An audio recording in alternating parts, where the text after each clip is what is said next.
You're listening to the ESO Network, your station for all things geek.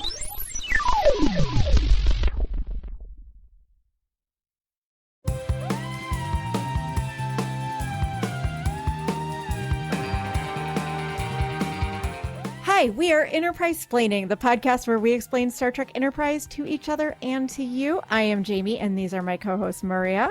Hello. And Bill. Hiya. Today, we will be talking about the Star Trek Enterprise episode Twilight. Not that Twilight. Different Twilight. However, I am the only person here who has actually watched it, so it's my job to explain to my co-hosts what happened on the episode. Before we get to that, though, I want to remind you all that there is merch available in our TeePublic store, for which you can find the link in our show notes. We have extremely cute Porthos Appreciation Society shirts, which, by the way, would look really great if you wore them to DragonCon, where Maria and I will be in, I believe, 2 weeks from the time this comes out, sometime very soon after this comes out. Exciting. If you're walking around DragonCon and you happen to see some people wearing blue Enterprise underwear walking around, it's probably me and Maria. So please come say hi. And also, I am an attending professional. So at this point, the schedule should be in the app. If you get your DragonCon app and you look up my name, Jamie Bernstein, it will pull up my full schedule of all my panels. So please come to one of my panels and come up afterwards and say hello to me, because I love, love, love meeting fans. Maria is an attending unprofessional. I am a professional who is attending, but not an attending professional. And I'll be around. I'll probably be at some of Jamie's panels, and she'll know how to find me. Check the bar. I'm usually at the Hilton bar. It's a pretty safe bet I'll be somewhere around there sometime that weekend. Yeah, just walk up to every person that you look at that you're like, that person looks like they would go with Maria's voice. It's probably her. And just say, hi, are you Maria? And honestly, that's the best way to make friends at DragonCon. Yeah, truly. Nobody's going to be mean to you. Everybody's going to be like, no, but let me tell you about this story I have for you. And if you find us at DragonCon, we will have some special Enterprise-Splaining and Porthos badge ribbons for you. Computer, tell us about the episode we'll be talking about this week. Twilight. 12 years into the future, T'Pol reveals that she and Archer are living in a colony of the last surviving humans. Hoshi moves into a small Seattle town where she finds a series of sparkly people who live apart in high school. That's goddamn. All right, it is now time for Two Truths and a Lie, all former lies edition. What? Oh, what? I'm going to give you 3 statements, all of which are former lies from my memory. Maybe not real. My memory of what former lies are. I say that because actually, so Bill and Maria know I finished the script 5 minutes before this podcast, and I've just realized I did not have time to fix this. And there is one of them where me and Eric were sure it was a lie, and then Eric went and checked the episode, and it apparently was not the lie. So I guess there's like a double lie also in this. Anyways, I didn't have time to redo it, but it's all Jamie's incorrect memory of former lies from past editions of Two Truths and a Lie. And one of them is true. 2 of them are true in this, because it's 2 truths, 1 lie. Okay. 1 oh boy, from each host and 1 from each season. And you can guess which one is still a lie and which 2 are no longer lies because they actually happen in this episode. All right. This just feeds into my idea that I'm living in a simulation and this show knows that we are podcasting about it. It is warping to, the final episode is going to be Trip going, Bill Steitler, you're in a coma. We need you to wake up. Yeah, wake up, man. All right. Former lie number 1 was my lie from the recent season 3 episode Impulse. Archer kisses T'Pol. No! Okay.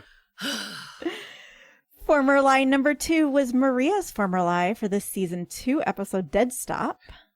Do you remember what that was? No. Travis dies. Oh, right. Travis dies. Okay. Or back to this again. Okay.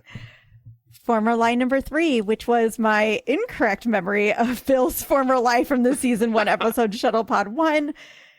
The Enterprise is destroyed. Interesting. Me and Eric were both sure that was it, that was your lie from that episode, but it apparently wasn't. So I apologize. So just to repeat, 1 is Archer kisses T'Pol, 2 is Travis dies, and 3 is the Enterprise is destroyed. Okay, this might be a time warp situation where they loop and Travis dies and the Enterprise is destroyed over and over. It's called Twilight. So I'm going to go with Archer kisses T'Pol. I hope you're right. But I am going to go with Travis dies. Yeah, I'm going to go with Travis dies. The Enterprise can get blown up, sure.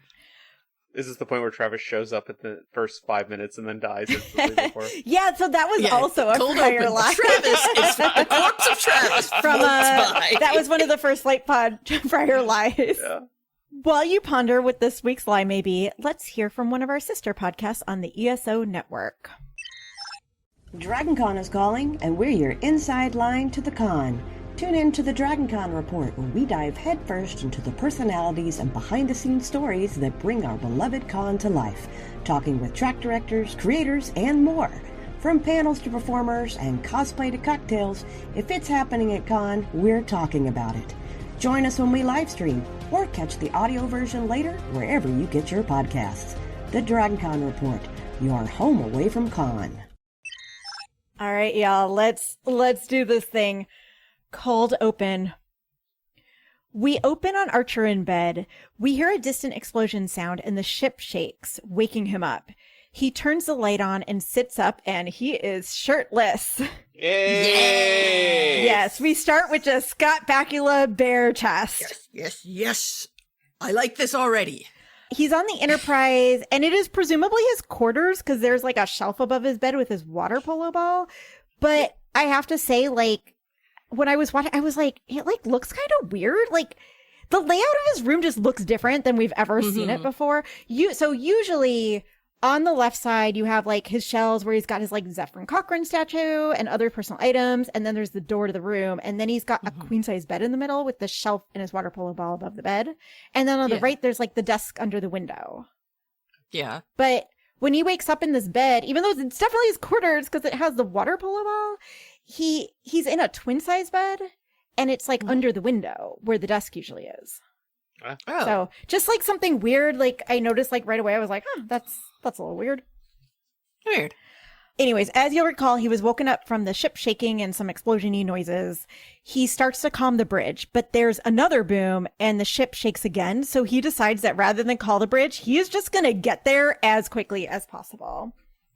So he throws the sheets off, revealing that he is wearing some very flimsy heather gray cotton pajama pants. All right. Unfortunately, no bulge. I'm so sorry, Maria. All right, fine. No bulge, no nipples. We're in season 3 now. Yeah. He heads out of his room in a hurry, but on the other side of the door to his room, there's like an Enterprise security guy, not a Mako, just like in an Enterprise uniform, standing outside the door to his room, who stops him from leaving and says that he has orders to keep him there. Oh shit, what the hell? Archer's like, orders from who? And the man replies, the captain. Dun, dun, Oh dun. no. I'm going to hate this, aren't I? Maria, you're going to hate this episode. I'm going to hate everything about this episode. At that moment, there is another loud boom and the ship shakes. And Archer uses this distraction to just punch the security guy in the face and escape. Oh, Enterprise, never change. We then cut to the bridge where T'Pol is sitting in the captain's chair wearing an Enterprise uniform with 4 pips. Oh, it's everything we've ever hoped for, you guys. And by the way, the Enterprise uniform looks so good on her, y'all. Like, she has never looked better. Her makeup and styling are just absolutely perfect. She looks sexier in the Enterprise uniform than she does in those tacky cat suits they always put her in. I believe it. I absolutely believe it. The Enterprise is in some sort of firefight. That's why there's all the booms. Malcolm, Hoshi, and Travis are all at their stations, and T'Pol is just like yelling out orders. And then Archer comes in. He is still wearing those flimsy pajama pants, and luckily for us, he has not bothered to put his shirt on. Excellent. This is the alternate reality where he's just T'Pol's boy toy. Is this the mirror universe? God, I hope so. He walks onto the bridge, sees what's going down, and he shouts what we are all thinking. What the hell is going on? But they're in the middle of some sort of firefight with enemy ships, and T'Pol has no time to deal with like whatever existential crisis Archer is having right now. So she orders security to take him back to his quarters. Wow.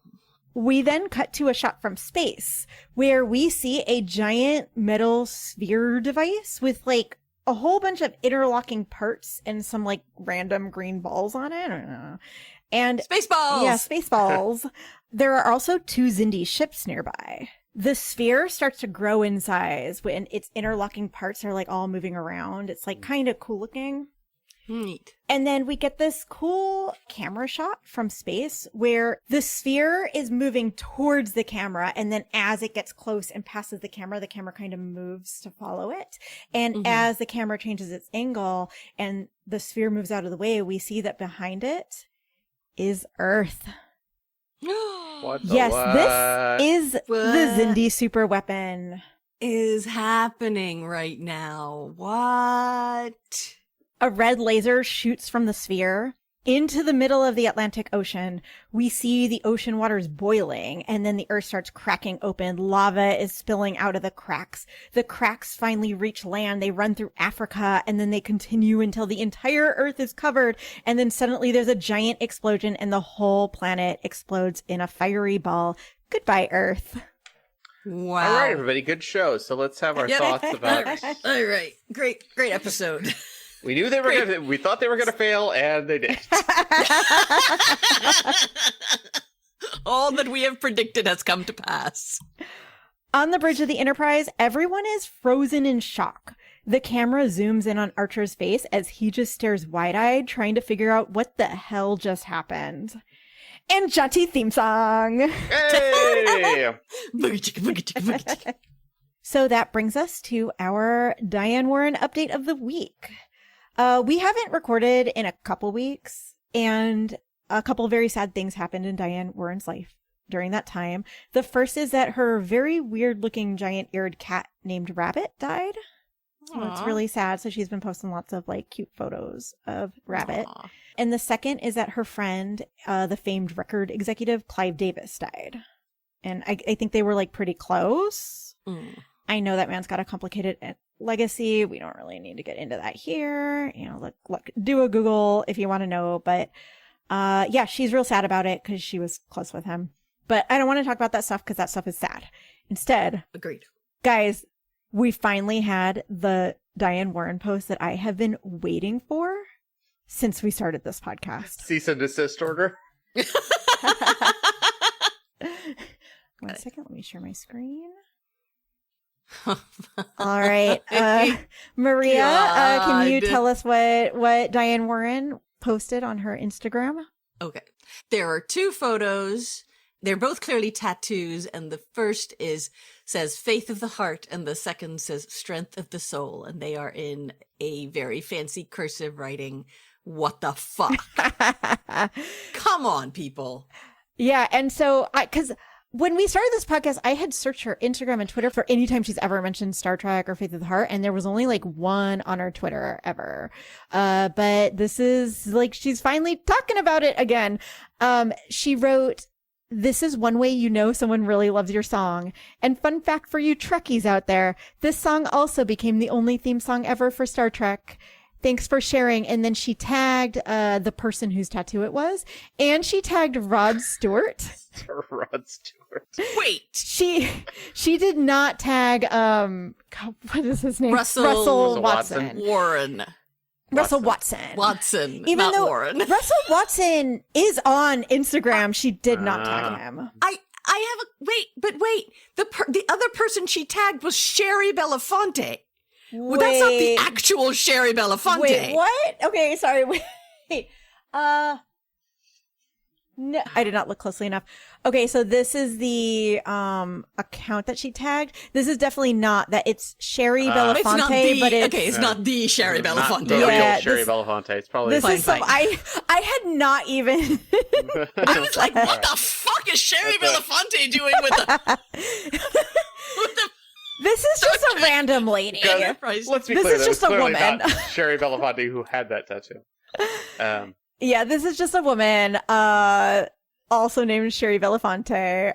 But yeah, I could not believe this. And so I just love it. I love it. Incredible. Just incredible.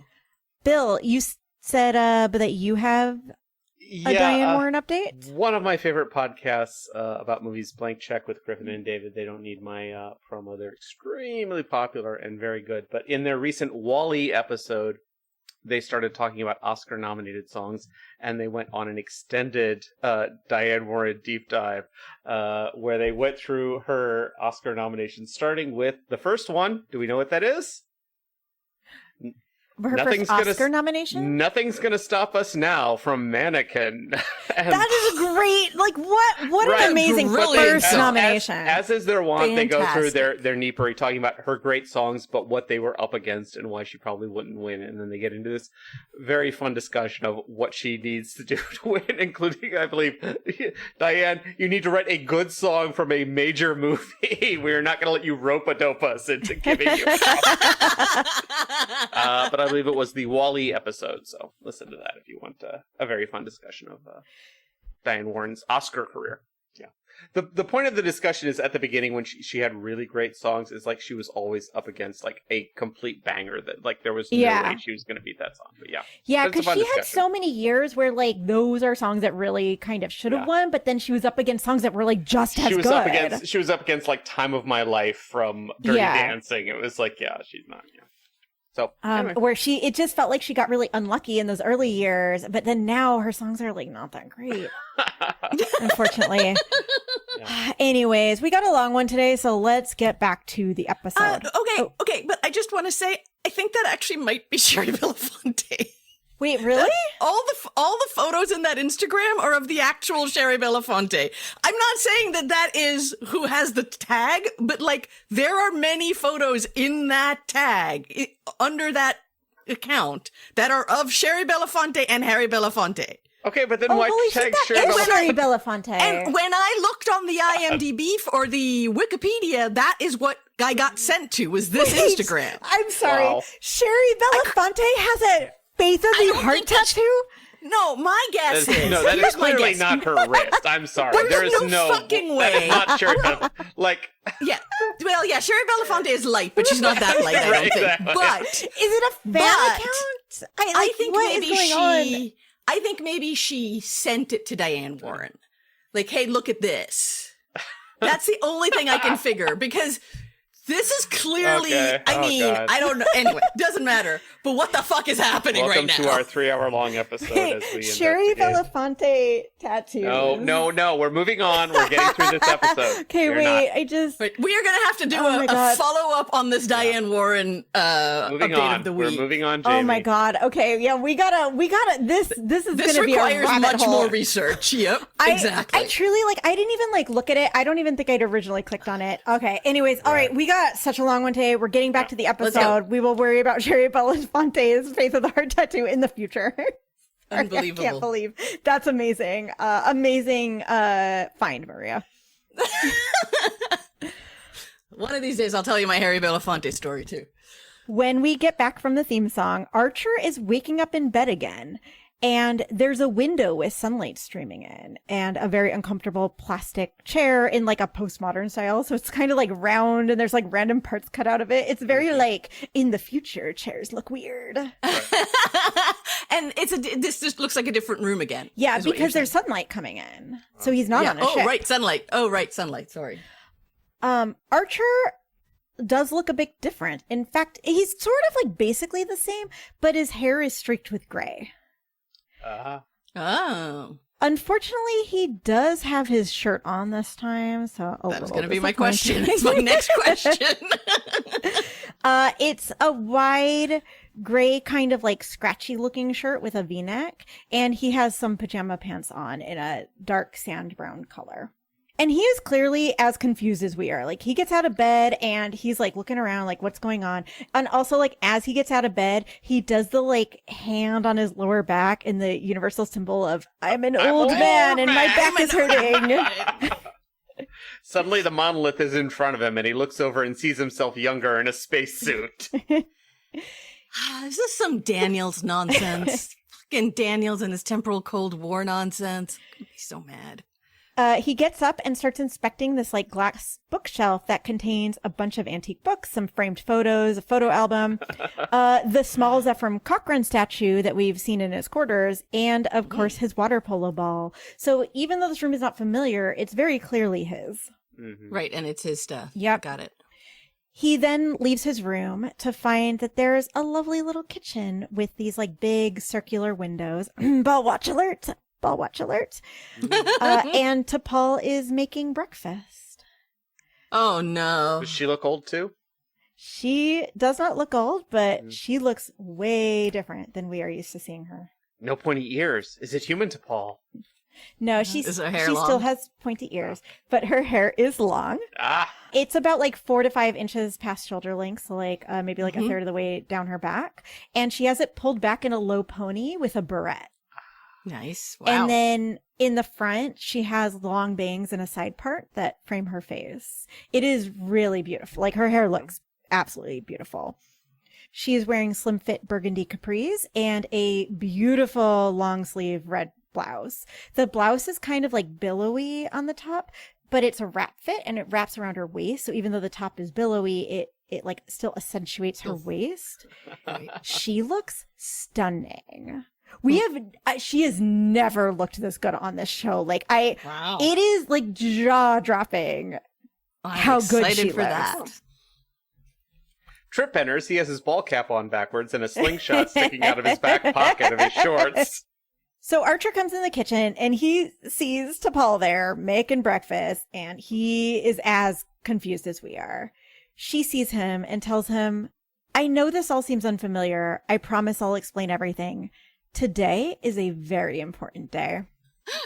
Both Bill and I are just like No, stunned. I'm- what the fuck is happening? I'm vibing. We're all like, we're that picture with all of the math equations. Going Yeah. like, what is happening No, here? I'm vibing with it. It's an alternate reality. I'm digging it. Yeah, I'm with it. Archer looks a bit shell-shocked, but she gestures for him to sit at the breakfast table with her, and he does. He says that the last thing he remembers is leaving the command room with T'Pol. T'Pol tells him that that was 12 years ago. Ooh.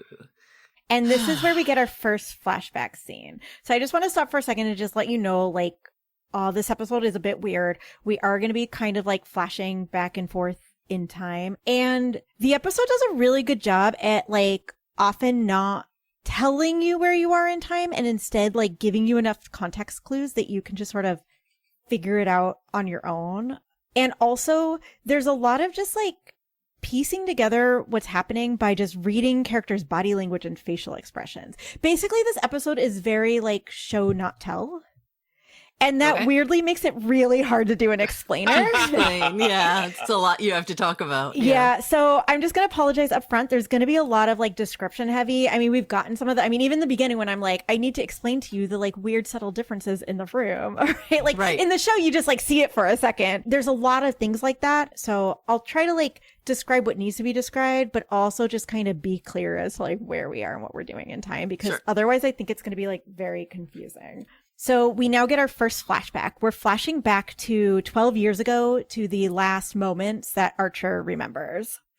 Archer and T'Pol, who is in her coral velour outfit, are walking down the corridor on the Enterprise, and Archer is trying to convince T'Pol to go to movie night that night because they're going to be watching Rosemary's Baby, when there is a loud boom and the ship shakes.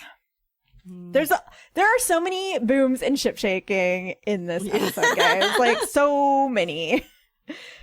Archer calms the bridge, and Malcolm informs him that they're experiencing some anomalies. Travis is trying to drop out of warp, but one of the anomalies has damaged one of the nacelles, so he can't even drop out of warp. And Hoshi chimes in to say that she is detecting that they are about to fly into an area with even more anomalies. So this problem is only going to get worse before it gets better. Uh-oh. Back in the corridor, we see the floor wave anomaly where the floor like becomes a wave. Yes. Sure, And it is coming down that corridor right at Archer and T'Pol. They try to outrun it, but it catches up to them and they both go flying. And because it's like changing the way the structure of the ship, it kind of breaks some stuff. And so there's like some debris that falls onto her leg, trapping her. Oh. Archer goes over to help her, and he does, you know, that actor thing where there's a prop that is supposed to be heavy, but it's so very clear that it is not heavy. Yeah. But then, Scott Bakula is just like, oh, like, it's so heavy. It's like, can't lift it. I can't get it up. And it like doesn't. The tips of his fingers. Tell that it's definitely not heavy, but he's like trying to pretend like it is. So he is having trouble lifting it, and they hear more anomalies coming. So T'Pol tells him to just save himself, but he says he's not going to leave her. This time. He eventually is able to lift it enough for T'Pol to slide her leg out, which is, again, another situation where Archer is shown as being kind of stronger than T'Pol, which we keep having this season. And I'm just like, I just think that the writers of this show don't believe that a woman could be stronger than a man. Like, I really think that they're just like, it's not believable that T'Pol would be stronger than Archer, despite the fact that she is a Vulcan and is definitely has super strength. Yep. No, I'm with you. I agree. So anyways, Archer lifts it just enough for T'Pol to slide her leg out, but she's clearly injured and can't really like get up in time. Especially not with those 3-inch heels she's wearing. Space anomalies are coming right at them, and they don't have time to run before the next wave anomaly comes down the hall. T'Pol is kind of like off because when it fell on her, she sort of like fell against kind of the wall. So she's over on the side, so it kind of misses her, but it head on like hits Archer, and he goes flying and hits the ground real hard, hitting his head and knocking him unconscious. So everything goes black. When we get back from a commercial break cliffhanger, Archer is waking up in sickbay with a hell of a headache. He is no longer in the Enterprise uniform that he was wearing in that prior scene when the anomaly knocked him out. Instead, he's in those heather gray pajama bottoms and a gray cotton shirt. So it's just like a subtle thing to imply that like maybe more time has passed than we think. Right. Archer asks Phlox for a report, and Phlox says that no one else was hurt, which is absolutely not true because we literally just saw T'Pol get hurt. T'Pol was literally just hurt. I'm like, wait a second. But whatever. Maybe it was just a bruise. But even though Phlox is giving Archer what should be good news, like no one else was hurt, he does so with a very worried and concerned look on his face. No one else was hurt. 40 people died.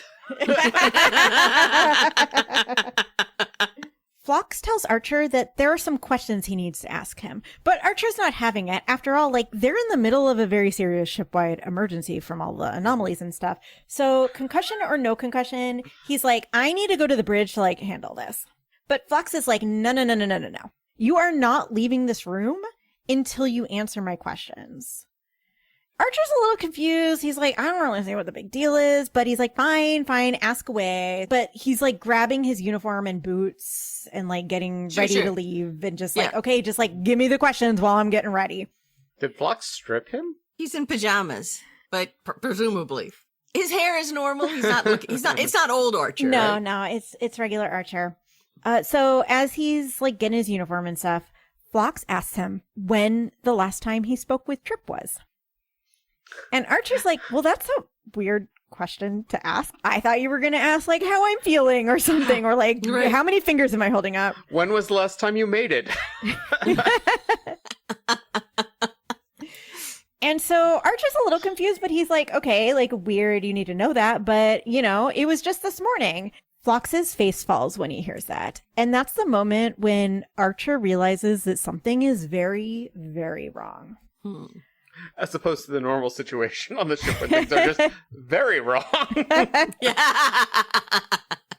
Phlox tells him that the anomaly left behind some parasites of some sort in his brain.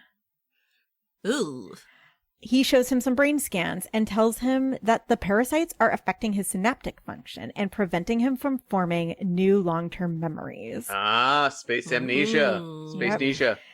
Archer has actually been in sickbay for 3 days, and he last talked to Trip just a couple hours ago. And 3 nights. Thank you. High five. Thank you. Y'all, it is Archer's memento moment. Like this episode is memento Archer style. Oh, he has tattoos all over his body. Yeah. Writing shit down. Yeah. Don't trust the Vulcan. But we don't really need to worry that much. I mean, look, Phlox is a super medical genius. He can cure Borg infection. Of course, he's just going to come up with some cure for these space brainworms. He's going to bonk Archer on the head with a coconut and cure his... Stick some leeches on him. It'll be fine. So, it's been only 3 days. So you just give Phlox some time. Of course, he's going to solve this. No problem. We then cut back to the present time period where T'Pol is telling Archer this whole story. She tells him that obviously Phlox was not able to find a cure. And in that early period after the accident, she and Trip tried very hard to keep Archer constantly updated as to the status of the ship. Fuck, is this a situation where Archer has been captured and they're trying to convince him that he's forgotten everything to find information? Yeah. All right. I don't know. We'll find either out. that or it's space dementia, which I'm going to be mad about too. We then cut to another flashback. It's clearly still these early days when they're still he's still captain and they're every day having to update him and tell him what's going on. They are all having a meal. Archer is wearing his Enterprise uniform. They're all wearing, and T'Pol is actually still in her Coral uniform. And so it's Trip, T'Pol, Archer. And you can feel the tension in the air. It feels so uncomfortable and awkward. This is not a normal dinner between them. And in particular... Is Trip cutting up Archer's steak for him and offering him little bite-sized pieces? I mean, honestly, got his meds in there. Trip has his sad Trip face on. Put his pills in some peanut butter. So Trip's got his sad Trip face on this whole time. They tell Archer that they followed the signature from that tracking device that they had put on the Xindi ship in that prior episode. Okay. And when they reached where it was, they found it was actually just a garbage scow that happened to have the same radiolytic signature as the tracking device. Well, that's annoying. Yeah. Great work. The fuck? They went through so much to get that fucking tracking device on there. Can you imagine if they did that on TNG? They were trying to find the Borg ship. It was is this... It's just a fucking cargo ship that came by. It's literally a garbage truck. Archer is also as disappointed as we are. And there is a long, awkward silence. And then suddenly you kind of see his eyes light up and he's like, I have a great idea. And he starts telling Trip some technobabble modification thing that he thinks they can do to their warp engine that will improve their fuel efficiency. And he is so excited. He looks so proud of himself. And you can tell he's just been feeling so useless and he wanted to come up with a way to show he's still contributing to the mission. And so he's all excitedly telling Trip about his idea. And Trip does not look excited. In fact, he just looks sad. Now I know exactly what this is. Ugh, this is awful. What if we put hydrochloroquine in the warp matrix? And you kind of see the moment that Archer realizes that he has almost certainly already told this to Trip previously. Yep. Trip confirms that and says that Archer told him that idea last week. And in fact, they actually implemented it and it's working great. Well, try it again. Maybe it'll be twice as good. Try it some more. Keep doing it. This is really hitting me in terms of the telling people things I've already told them before. Archer's former excitement melts away and Trip just has a look of just profound sadness on his face. And this is clearly just too emotionally difficult for him. So he kind of just makes up an excuse and leaves. He slowly pats Archer on the top He's of his head. I'm leaving this guy with T'Pol. Let T'Pol handle this. Ugh. She's the primary caregiver. Yeah, Jesus Christ. Archer is very rattled by the interaction, and he tells T'Pol that they shouldn't even bother with these daily briefings anymore since they kind of seem like a waste of everyone's time. Wouldn't that be a great situation for any organization? Can we stop having these meetings? It's a real waste of everyone's. Let's get rid of the daily stand-up. We don't need that. Can you imagine a daily stand-up where your boss does not remember anything? And Yes. so every single day, you have to repeat. First, you have to repeat the last 2 days, then the last 3, then the last 4, then the last 5, like every single day. Absolute nightmare. T'Pol emphatically says that she disagrees, and they are not going to be able to complete their mission without Archer's experience and knowledge. Are they? Really? Are you Like, sure about what, that, what T'Pol? experiences does Archer have that T'Pol doesn't have? Please, None. please, name 0. one thing. Playing water polo? Water polo and maybe flying a ship, but I'm pretty sure T'Pol can fly a ship too. Beagle ownership? Maria, women cannot drive ships. Oh, you're right. I forgot. This is It's a rule of the universe. They can't parallel.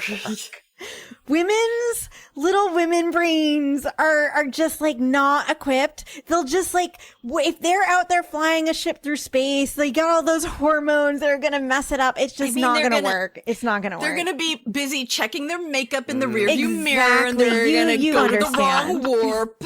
I get it. But the look on Archer's face tells us he doesn't believe her.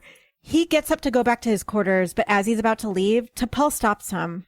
She says that when the anomaly came for them in the corridor, she told him to leave, but he didn't. If he had left, it would have been her suffering from this condition. Archer smiles a little and tells her, well, it's fortunate I don't take orders from you.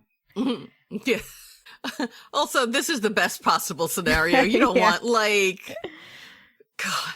Is this Archer's Hoshi episode where she was imagining everything? Is this, Oh. It was Miss Andre all along? T'Pol, calling him captain, says that she has never expressed her gratitude for what he did. Archer replies sourly that there isn't much point in thanking him. After all, in a few hours, he won't even remember it. And with a resigned look on his face, he turns to leave. This entire scene is truly heartbreaking. Like, Archer he always wants to be doing something. I mean, look, like, when they were stuck and their ship could only go at, like, 0.2 warp, he's like, well, then just go, just go. Like, because he can't stand to be, like, staying still. And now there's really just, like, nothing he can do. And he knows it, and you can tell he feels, like, really impotent. This sounds good. Like, I can picture Scott Bakula playing these emotions. This is, okay. But sorry, I do just want to say the whole thing that T'Pol said where, like, if you hadn't stayed behind, it would have been me is absolutely 100% untrue.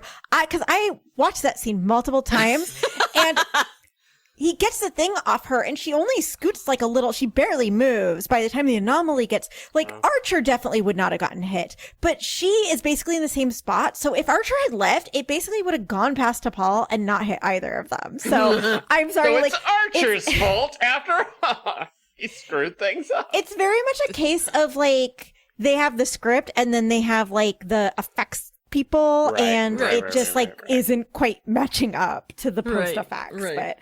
But, you know, I guess we can pretend like actually he pushed her out of the way or something. It's the Titanic situation where Jack could have fit on the door, but they made the door too big. Yeah, it's just like... Exactly. You understand. All right, so we then cut back to the present. T'Pol tells Archer that Phlox discovered that the brainworms exist outside of normal space-time. Of course they do. God damn it. Which makes it impossible for him to be able to find a cure, or really, like, nearly impossible.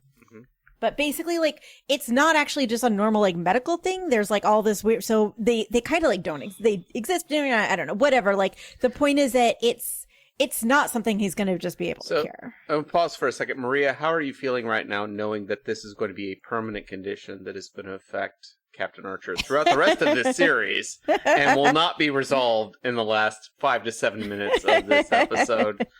I hate everything about this. I cannot tell you how, like, I because hate... you love Archer so much and, like, watching Maria him slide into dementia. does not like some timey-wimey stuff. I don't like timey-wimey shit. I don't like giant reset buttons. I don't like dementia storylines. I don't like any of this. I will say, if this was not this series, they've done that in TNG and they've done that in Picard, where it's older characters dealing with dementia and dealing with like, oh, we can't trust this guy anymore. And it's handled in a very effective and sensitive manner. And those are good. Yeah. I'm curious to see how I'm not this even show a big fan of does it. dementia storylines in the good ones. I understand. But I'm I just don't have saying, any like, faith that this is going to be a good one. What was the TNG tapestry where Picard is in the far future and is like, oh god, we gotta take this old fart on an adventure for one more time. Yep. She also says that around this time, she received a call from Admiral Forrest via the subspace buoy. Which, first of all, since they have entered the Expanse, we have not seen them talk to Starfleet, and I thought it was very much assumed that there was no way for them to contact Starfleet. No, I specifically remember this because I did this episode. When they went through the purple cloud around the Expanse, they were laying out buoys so that they could talk to, but they have not, as far as I know, introduced that as a story. Right. Why didn't the Vulcans do that? Because they were stupid. They didn't think anything was going to go wrong. It's illogical to do that. But I do remember that. I remember something about, like, it was a throwaway, but it was not a throwaway, but it was something that they talked about, and they've not actually reported back because they said there was a time limit or something. They had to get messages back and forth. It would be more interesting if they were totally cut off and on their own. Yeah. Well, it would be. Yeah. It's a sort of a throwback to TOS where they can contact Starfleet, but the captain is sort of on their own. Yeah, they don't have. But it's what they've done is, Jamie, is they set it up in such a way that if they need it in the script, they have it. Plot armor, but if they don't need it, if they need it's difficult to do or something. Then it's difficult. There's enough anomalies. The anomalies aren't allowing them to communicate with Starfleet if they need to. I'm actually okay with that. Me too. Fine. Me too. I think that is an honestly, understandable call. We don't actually see this call between her and Admiral Forrest because she just tells Archer about it. So it's possible that it's also just like messages back and forth, that they're not on video or something. So anyways, she receives a message from Admiral Forrest saying that Starfleet has decided to relieve Archer from duty. Ooh, let that sink in. And this is what caused it.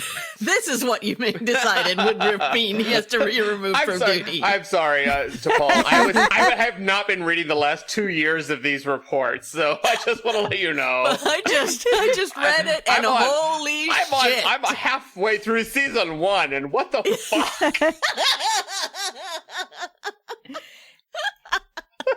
He's got the stack of Enterprise DVDs sitting next to him. And it's like, what? What is this? What happened? This Terra Nova nonsense? What the fuck? I'm in this episode and I did this. He's tagging all of the episodes. I am in this and I don't want to be. Anyways, so he relieves Archer from duty and grants T'Pol a field commission to captain of the Enterprise. Ooh. Well, that was a surprisingly smart thing for Forrest to do. Not that I would have assumed he was going to give it to Trip. Like, when's the next? We need the next white man. Who's the next white man? Let's bring him on there, and he has to be captain. That's how chain of command works. We've decided to make was Campbell, who's the crewman in the galley. We've decided to make him. I'm Cunningham. quite surprised. I'm quite surprised they didn't make the head Mako. That would have made more sense, no? That would have actually been pretty interesting. That would have been an interesting but thing to do. Starfleet wouldn't have done that because Starfleet... This is a reset. Nothing in this episode is going to matter. So, but yes, that would have been an interesting, Yeah, but Starfleet, but neither is T'Pol Starfleet. Right. So, like, it's sort of like great point. If you're not gonna make it Trip, we cut to Forrest, and he's got dice, and he's got a D20 in his hand, and the captain looks like it's yours, T'Pol. Yeah, great job, congratulations. Archer then asked T'Pol about the mission and whether they were able to stop the Xindi. We then go to another flashback. This one takes place a couple months after Archer was relieved of duty. The Enterprise found the location where the Xindi weapon was being constructed, but the Xindi saw them coming and sent ships to attack them. 2 Xindi ships are shooting laser weapons at the Enterprise. On the bridge, everything is shaking. There's sparks flying. T'Pol is in the captain's chair wearing an Enterprise uniform, like we saw at the beginning, with 4 pips. Everything's super chaotic. And then T'Pol gets up and the camera kind of follows her and she checks a body that's lying on the floor and the camera pans down and we get a very, very brief moment and it's Travis. Oh. But it is a true blink and you'll miss, but it is Travis lying on the floor unconscious and he's got kind of a nasty looking burn on his face. But you'll barely see it. You kind of have to pause to see it because it goes by so quickly. I honestly thought you were going to say it was Hoshi. It was like, keep doing your job, Hoshi! Why are you laying down? At this point, I will just tell you, Travis is dead, probably. It is never confirmed. We never see him again, and nobody for the rest of this episode will utter his name. Well... That is why I picked that as the lie, because I'm I bet you it's we've already had the Travis Dies episode. They're not going to give him any more. My more. question exactly, was it the real Travis or was it the Travis extra body? Does Travis do that when he doesn't want to work his shift? He takes his body and just puts it in the chair? God. I've got the late night shift. There's nothing that's going to happen. I'm just sticking this guy in here. The ship flies itself. I'm gonna be under the console taking a little nap. I love that in our Enterprise planning headcanon of this show, the ongoing thread that they kept the fake Travis body and are just waiting for the perfect time to use it. Just just a perfect prank. Right. Travis has used it so he can get a double room, that he's got a bunk room that he can just have by himself because he's an ensign. We actually don't even see how he died, what happens to kill, because we don't see him till he's already dead on the ground. We don't see him fly out of his chair. It was or, definitely a console explosion, right? Those consoles explode. It seems very clear that it's a console explosion, but we don't see it. Instead, the camera follows T'Pol. It was so weird that when we were watching, Eric goes, wait, is Travis dead? And I was like, I'm not sure. Because he could just be unconscious. You don't know. Sure. And it was only until near the end of the it took so long before we're like, okay, it's weird that Travis never comes back, so he must be dead. Low level stress. Anyway, so Travis dies, nobody cares or notices. If you had made that the line, then I would have said that's true. Yeah, then it would have been way too obvious. That would have been way too easy. I would have known that was true. Reptilian Xindi start beaming a boarding team onto the ship, and these guys are just walking through the corridors, shooting everyone they come in contact with. It is no big deal. The Enterprise security teams and Mako's just have nothing on these guys. They're just killing people left and right. At some point, we get a close-up of a wall comp for some reason, which I don't think we've ever had a close-up, and I just want to say it is similar to Turbolift, where there's just random buttons with numbers on them. This one has a 66, a 77, a 911, and a 703. Amazing. What this means, how does the comm work? Who knows? No one knows. Nobody knows. No. Nobody knows. I looked up when HD TVs started getting really popular. Oh, yeah. And it was around 2007, 2008. So a couple years after this. So I bet it was just on those old CRT televisions, it probably just wasn't clear enough. So they could put whatever they wanted. They could just do these buttons and it didn't matter. No. Yeah, but didn't we talk about the fact that the aspect ratio of this show is... Oh, yeah, you did right. mention HD TVs were starting to get popular. Is HD where available? But yeah, this was one of the first shows that was And it was weird that it was being shot that way in that aspect ratio, because that was not how people were seeing it. Right. So they were aware. Yeah, that it was HD. coming.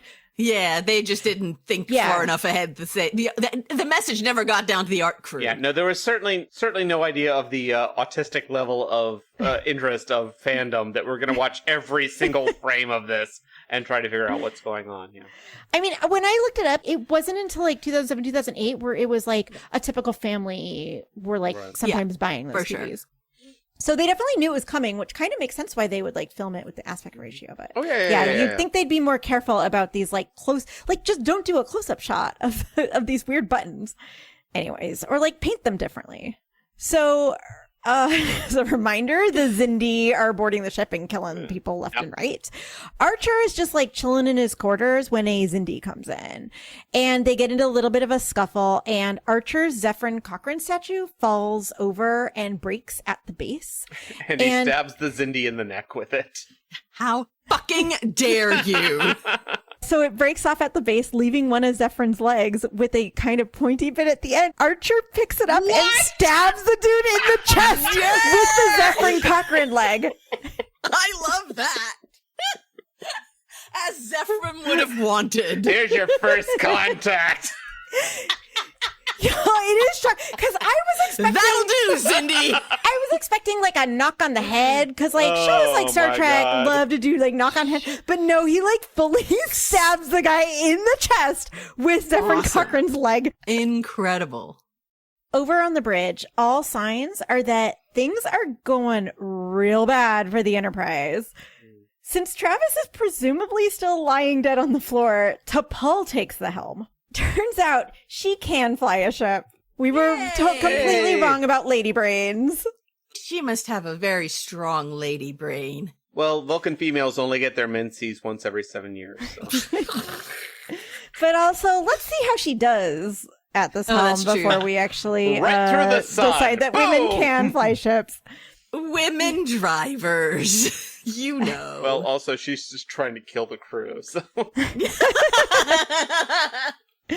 So remember, there's two Xindi ships attacking them, but one is docked with them and the other one is just like flying around. She purposefully flies the side of the Enterprise into the other Xindi ship so that the docked Xindi ship crashes into the other Xindi ship. Fuck yeah. Everything is exploding. There's like a huge fireball in space, despite the fact that it is the vacuum of space. But whatever. Well, it looks cool. Let's not worry it about looks that. so cool. But also, like, the entire side of the Enterprise also hits the other Xindi ship. Oops. So, like, the nacelle hits it. The nacelle is, like, totally destroyed. There's just massive, massive damage to the Enterprise. But she does take out both of these Xindi ships. Shit. All right. So, lady drivers, she accomplished it. Also, this is the mega weapon, so if they can... Okay. I'm taking it. Yeah, I'm vibing. Right. Let's go. Cool. Big moves. Later on, Trip, Malcolm, and Phlox are assembled with T'Pol to assess the damage. Phlox says that there are 13 dead and 22 injured, many critical. They've also taken 9 Xindi prisoners, but Malcolm says this is kind of a problem because the brig was only designed for 2. Trip chimes in a quite bloodthirsty way to say that they should just put the rest of them in the airlock. But T'Pol ignores that and tells Malcolm to put the additional prisoners under guard in crew quarters. Additionally, Trip says that it's going to take 6 months to fix their nacelle, and until then, the fastest they can go is warp 1.7. Oof. Wait, weren't they at the place where the weapon was being constructed? Yeah, so I was like confused about this, but I think they were just heading to the place. Okay. Where it was being constructed. Okay. And the Xindi ships intercepted them. After getting everyone's reports, T'Pol dismisses them, but Trip just stays behind, and after the others have left, he angrily tells her, "What in the world were you thinking when you rammed that ship?" Okay, Monday morning quarterback, calm down. Like, it was in the heat of the moment. She had to do something. Telling you what your heart meant. Yeah, and that's what she says. She defends her decision. She says that they didn't have any other choice. It was a logical course of action. But Trip retorts that ever since the captain got sick, this mission's taken one wrong turn after another. And that's saying a lot. Fuck off, Trip. And that's saying a lot for us. Yeah, come on. T'Pol pointedly replies that if Trip thinks that she's acted so improperly, then he should contact Admiral Forrest to report her. There's not going to be any neuropressure tonight, I can tell you that. Trip is unbuttoning his shirt. What the hell is wrong with you? This conversation would have been very cute if it was like, you know, the sitcom couple at the end of the night where she's putting lotion on her hands and he's getting ready for bed. We hear the cracking sounds of bones as she's adjusting. Like, ah! Back in the present, where T'Pol is telling the story, we get an exposition drop. In the aftermath of that battle, even though the Enterprise didn't have warp engines, they were still able to locate the facility where the Xindi probe was being constructed, which this is why I was confused, because I swear that earlier they said they had located it. So I don't know. Like, I feel like maybe it was like they were doing a part, but whatever. It doesn't really matter. Jamie, you might have missed the clockwork logic that this show is based on, that we're all familiar with. Oh, yeah. So they located the facility where the Xindi probe was being constructed, but because of their damaged nacelle, it took them so long to get there that by the time they got there, it was too late. The weapon had already been deployed. Uh-oh. So not only did the Xindi destroy Earth, which we did see in the cold open, but they also went after every human colony and outpost they could find. Like, these Xindi are intent on absolute genocide. These guys are dicks. At some point, the humans discovered that there was a planet that could support human life, and it hadn't yet been colonized because it otherwise, like, seemed like it kind of sucks. I think at one point somebody calls it, like, a barely M-class. It was called Terra Nova. Basically, it's like, yeah, we could survive here, but it's kind of shitty, and so nobody else has colonized it. But it's also very, very, very far away in an otherwise kind of empty location, so it's a good place to hide out from the Xindi. So the Enterprise and all the other Starfleet ships lead convoys of all surviving humans to that planet. But unfortunately, the cyborgs are chasing them at every... I had exactly that thought. And they get to the planet and they find out it's irradiated. Oh, no! So once they all got to this planet, all the civilian ships were disassembled and the parts were used to build a colony. And they called it Terra Nova. Like on Terra Nova. That was Terra Nova, right? Yeah. I wonder about the Terra Nova. Do you think the Xindi went and also killed the Terra Nova? Or those guys are like, what? Imagine, guys, all the other humans are gonna get killed, and the only humans left in the universe are the horrible Terra Nova humans. Let's go to Paramount tomorrow. It's like, here's our pitch: Star Trek Terra Nova. We're gonna really explore this. Gonna be all bone sacks all the time. People eating armadillo butts. So there are now less than 6,000 humans left. Oh shit! It's real bad, you guys. The Enterprise is still around and is currently in orbit around the planet, protecting it. Sorry, so the Enterprise is still around. Yeah, the Enterprise is still around. So, like, Archer and T'Pol are currently, like, in this colony on Earth where there's, like, 6,000 humans. Mm-hmm. And the Enterprise and any other Starfleet ships that are left are, like, orbiting the planet, protecting it. Because these are the last of the humans. So, like, they can't be, like, going out. Sure. Like, they need all their firepower protecting it. Sure. Archer is obviously quite emotional after learning all of this. And so he's like pacing back and forth. He's really upset. And then he kind of like runs outside and the camera zooms out and we see that the house that he's in with T'Pol is like this like round metal building. And it's one of a whole bunch of round metal buildings that are part of like a little village in an area that looks suspiciously similar to the Mojave Desert in Southern California. Just what are the chances? But it's made clear, like, because it's a very tiny little village, and this is the rest of this is all that's left, is the humans in this village and whoever's up in those ships. We then get another flashback scene. This takes place at some point after the destruction of the Earth, while the Enterprise is leading one of the convoys to this new colony. Ambassador Soval meets with T'Pol. Let's let him die. Here's a thought. Hear me out. Just spitballing here. What if? They're like the California condor. They had their chance. So he comes into the room and the first thing he says is, "That uniform doesn't suit you, Captain." Ugh, fuck off. Which is an absolute lie because T'Pol looks hot as shit. Is she in boots or heels, I wonder? She's probably wearing the boots. She's I don't remember, probably in but boots, I bet right? she's... Flat boots. I would Yeah, they think. all wear the same boots. She's the Yeah. captain now, so she has platforms on. She has like those 6 she has like the 6 and she towers over everybody as a display of dominance. Saval wants T'Pol to return to Vulcan. She points out that he can't give her orders anymore. Like, she's in Starfleet now. Also, like, just get another line, Saval. Get all that man ever says is, "I want you to come back to Vulcan." Like, I calm the know. fuck Is down, is dude. T'Pol the only female Vulcan? Right?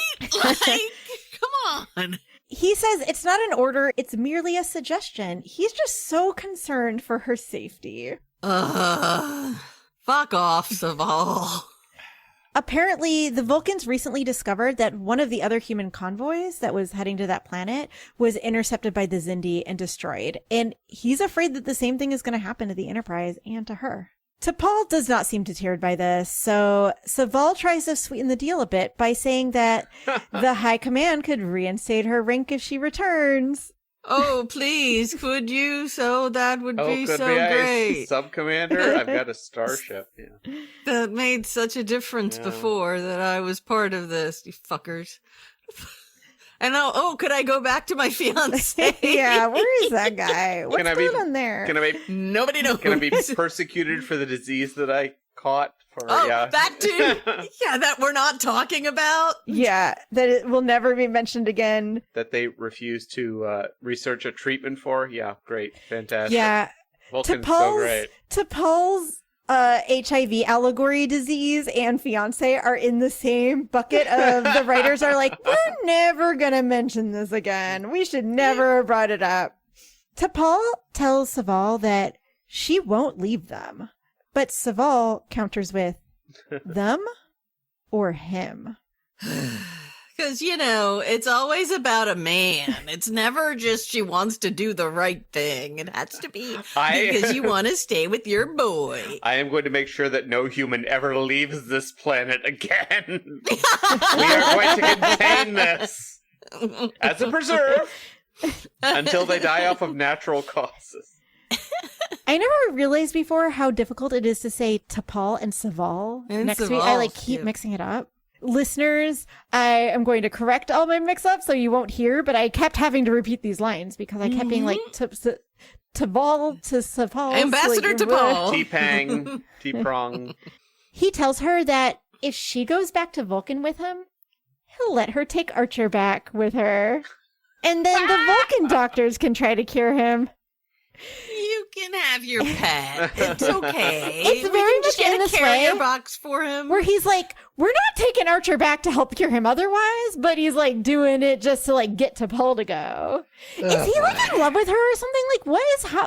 Why is he always trying to get so obsessed with just let her die if that's what she wants to do? It would make if T'Pol is his daughter. Or his niece Yeah. or something. I had the same Yeah. thought. If he was some sort of relative, maybe, but that none of that's logic either. Or if he raised it her or would be- something. Because it doesn't seem like he likes her, but then he's always acting like he's so concerned for her welfare, but in a way that is so paternalistic. Right. Yeah. I don't know. It feels like he's embarrassed by her. Yeah. He's embarrassed by the fact that she is a Vulcan who actually chooses to hang out with humans and thinks that's bad PR for the Vulcans. I mean, it is pretty embarrassing, to be fair. Right. Yeah, I mean... In the same sense, that does make sense if she was his protege and she's fucking off now. That reflects badly on him because these Vulcans suck, as we have established. Right. And there's they do suck. something But that's Vulcans- going to happen later. But also, Vulcans being sort of arrogant they are much worse but most Vulcans are arrogant. Right. That is pretty common. I guess. I'm kind of at this point, just cut this girl loose. Yeah. He tells her, you owe the humans nothing. They chose to leave Earth before they were ready. If they'd accepted our counsel, this tragedy would have been avoided. I mean, to be fair, he's right, but goddamn, that's annoying that he's right. Is he right? I don't know if we... I don't If know. they hadn't- They didn't want him to leave at all. Right. You mean I to mean, go maybe into it would have happened later. But we don't know the Suliban may have just still done, like, this could have still just happened and then they just wouldn't have known anything about it. Due to the nonsensical, That's true. Due to the nonsensical plotting of this, it wasn't like they went out and found the Borg, and they went out and found the Borg. It was like, yeah, that's a good point. Nothing in this makes sense. It was We like still they found have an no enemy. idea why the Zindi are there. The Zindi could have attacked regardless of whether they were out in the world or not. The whole premise that the Zindi are attacking because we destroyed their homeworld 400 years from now is not. Yeah, fair enough. And this is where T'Pol has had absolutely enough of mealy-mouthed Saval. She looks him right in the eye and says, "We could have saved them." What? Dun, dun, dun. And Saval is like, "What the fuck are you talking about?" Which was also I was like, could you have? How would you have saved him? What did they not do? I mean, I'm all like, what did the Vulcans not do? Because they fucking didn't do something. Well, T'Pol is about to tell you. T'Pol says that the Vulcans held back humans' warp program for 100 years and prevented them from developing faster ships and better defenses. Oh, fair. But it is just like, maybe if they had faster, then actually this would have happened. Like, maybe they should have actually held them back from making faster ships even more. Right. Here's the thing. Both of these arguments on both sides are emotional arguments. They're not logic-based arguments. Oh, Maria, Saval's next line sounds like you're letting your emotions cloud your judgment. He started it! But I love that line is every time a Vulcan has lost an argument, they're like, well, you know what? You have emotions. Yep. Your arguments are wrong because emotions. It's literally every time in every Star Trek show like that. That is true. That is what Vulcans do when they have lost an argument. T'Pol then goes to visit Archer, who is in his quarters looking out the window. And as she walks in, he's like, "So, what did the Vulcans have to say?" And she's like, "What? How did you know I even met with the Vulcans?" Are the Vulcans in the room with us now, Captain Archer? And this is the 12 years in the future, T'Pol, right? It's not quite, because it's way earlier. It's like, it's after the Earth was destroyed when they're when they're sending the convoy. Okay. Yeah, so this is the convoy to that planet. Oh boy. Okay. This is hard to keep track of. So she's like, "How did you know I was talking with the Vulcans?" And he's like, because I can see their ship outside this window."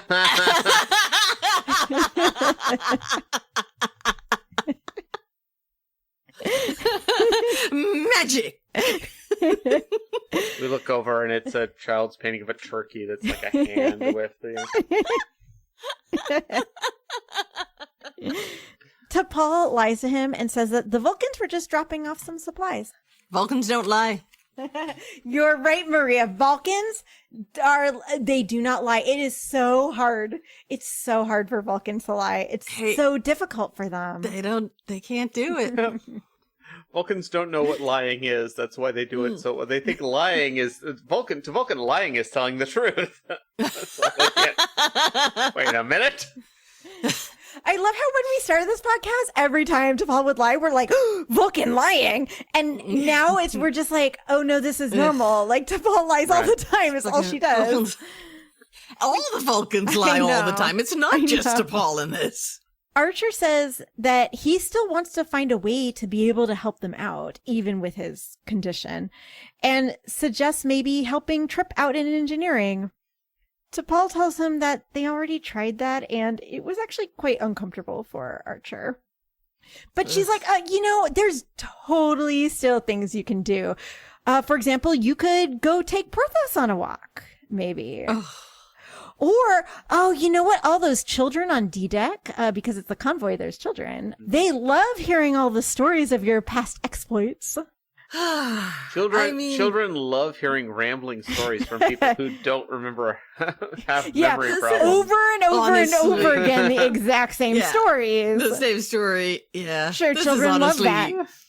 Very sad and an allegory for what happens when we all get old and have, Yeah, honestly, like, it makes this episode kind of hard to watch because he knows what has happened to him and he's trying so hard, and yet, Like in this, basically Archer gets the hint. The best way that he can help them is just to stay out of everyone's way. It just Hard. sucks. It just sucks. That's hard. And it's so hard on all the people around him who are trying. They're trying so hard, but then they're like repeating things. All anyways, like yeah, it's a very like dementia-y. I mean, allegory. Paul has to tell this story every morning, every day. You know, she has to have the same conversation. That's it. That's hideous. Poor T'Pol. My next line was, poor T'Pol looks like this is the 100th time that she has had this conversation with him, because it likely was. Oof. That's so hard. So a year later, when the Enterprise finally reaches the location where they're going to build their new human colony, they learn that theirs was the only convoy to make it there without being destroyed by the Xindi. Oof. Yikes. So at this point, the Enterprise is one of only a couple remaining Starfleet ships. T'Pol is with Trip and tells him that now that they've reached the planet, she is resigning her commission. Oh. And instead, she is just going to be a full-time caretaker for Archer. What?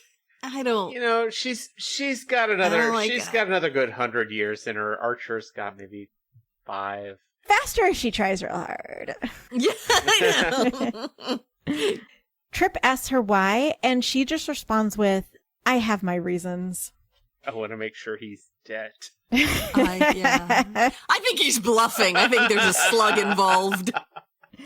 And that is our final flashback. So at this point forward, we are done with jumping through time. We are just going to be in present storyline. Okay. So back in the present, T'Pol has finished this whole story, and Archer is still, he's like pacing the room. He's so upset by everything she just told him. And T'Pol calmly says, at this point, you wonder if you are the victim of an elaborate deception, which is, Bill, what you said. That was Bill's thing, yeah. At which Archer looks over at her completely startled, because that was 100% what he was thinking. Right. This is the present of 12 years into the after the incident, right? Yeah. Okay. Where T'Pol looks like so hot. It's right. Hot T'Pol summer. She looks so like. Wait till you see her. Like it is like a gasp moment. She looks excited. So good. So to prove that she is really his real T'Pol, she tells him that the night before he graduated flight school, he asked Margaret Mullen to marry him, and then Margaret turned him down. And anyway, Archer was like, what the fuck? How do you even know about that? And T'Pol is like, our relationship has evolved over the years. Ew. I'm going to hate this even. Like, I hate this so much, and I'm going to hate this even more in a minute.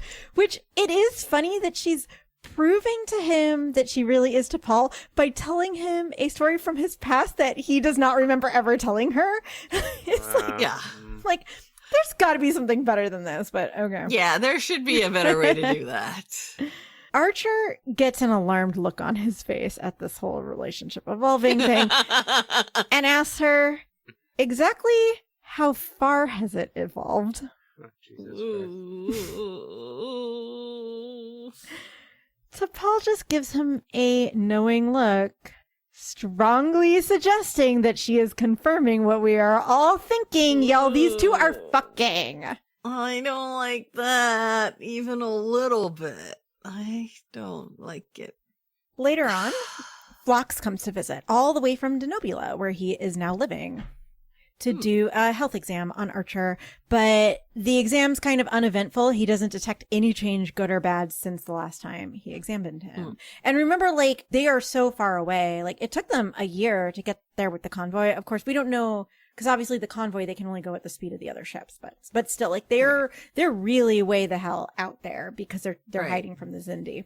Phlox definitely looks older. He's got more wrinkles than he usually does. There's more of like the old brown spotting on his forehead, and his hair is longer than we've ever seen it. It's shoulder length.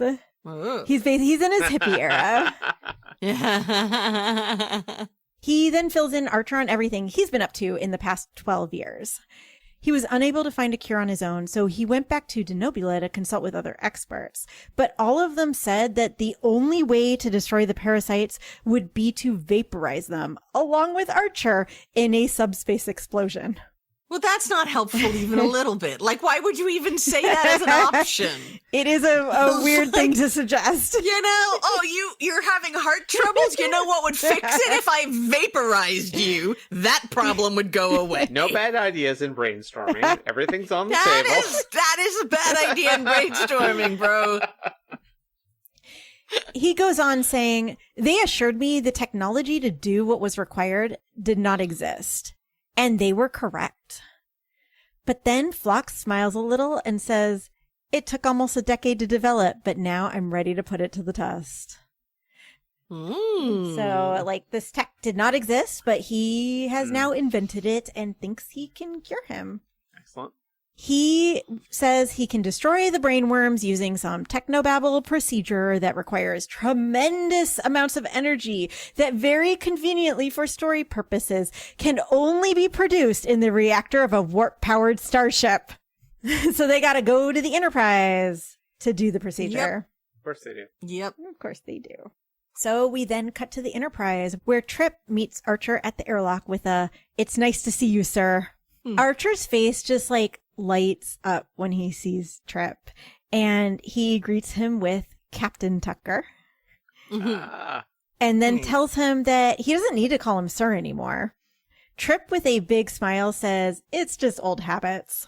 Everything up to this point is so dour that seeing the two of them just be so happy to see each other, it really, like, my heart, like, it just, you see them and you're just like, oh, it's so, and especially like Archer's been so sad and stuff, and Trip, we've only seen him with sad Trip face, and so to see them smiling and happy together, it does feel really good. Trip looks basically like he always does. His hair has like a slight amount of gray mixed into the blonde. And obviously he's got the 4 pips on his uniform now since he was promoted to captain after T'Pol left 9 years ago. So just for our timeline. So they've been in the colony for 9 years. 12 years. 9 years. 9 years. Yeah, because all the other stuff took 3 years. Oh, yeah, 3 years. Got it. There's also this weird part where Trip apologizes for the dim lighting because he says that they're like running on reserve power to conserve antimatter, but this set doesn't look dimmer than usual. Like, it's always kind of dim on the Enterprise, and the scene is actually pretty well lit. So I was just like, did they not like tell the set designers like somebody didn't get the note? Yeah. Still, one of my favorite unintentional jokes from Picard season 3 is that they finally get on the Enterprise D, and it's brightly lit and beige, and everything's like. Trip tells Archer that there are people who would like to say hello. And as Archer turns the corner, we see there's like crew members lined up on either side of the hallway at attention. And most of them are just extras, but there's a couple people we know in there. Archer just looking absolutely overjoyed at this reunion. He first greets Malcolm, who, y'all, Malcolm has a goatee. Evil Malcolm! That I wrote, it's giving Mirror Universe Spock. And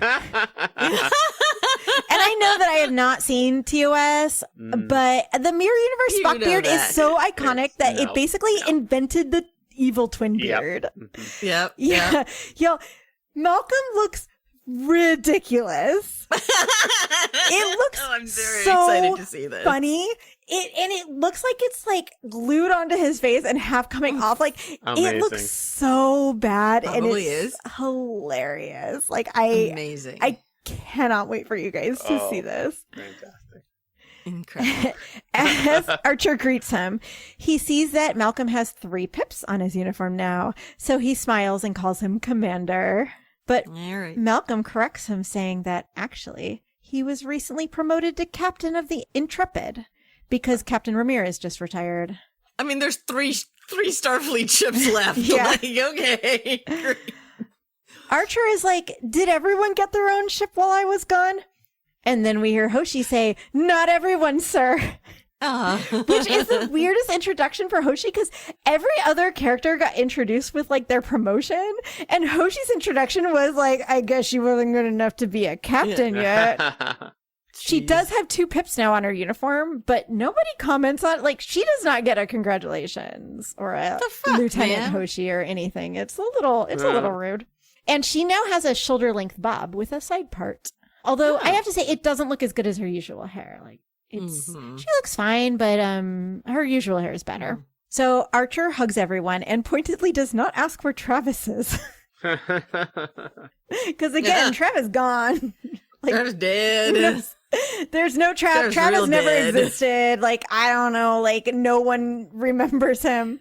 That all checks out in this universe. Phlox and Archer head to engineering, where Phlox explains what this procedure is going to involve. Basically, they're going to just like shoot laser beams at his head or something. It doesn't really matter. Sure. Since this is the first time it's ever been attempted, though, Phlox is going to start out with just a small test to try to remove just a small cluster of the parasites from Archer's brain. And then if that goes well, then they can remove the rest of them.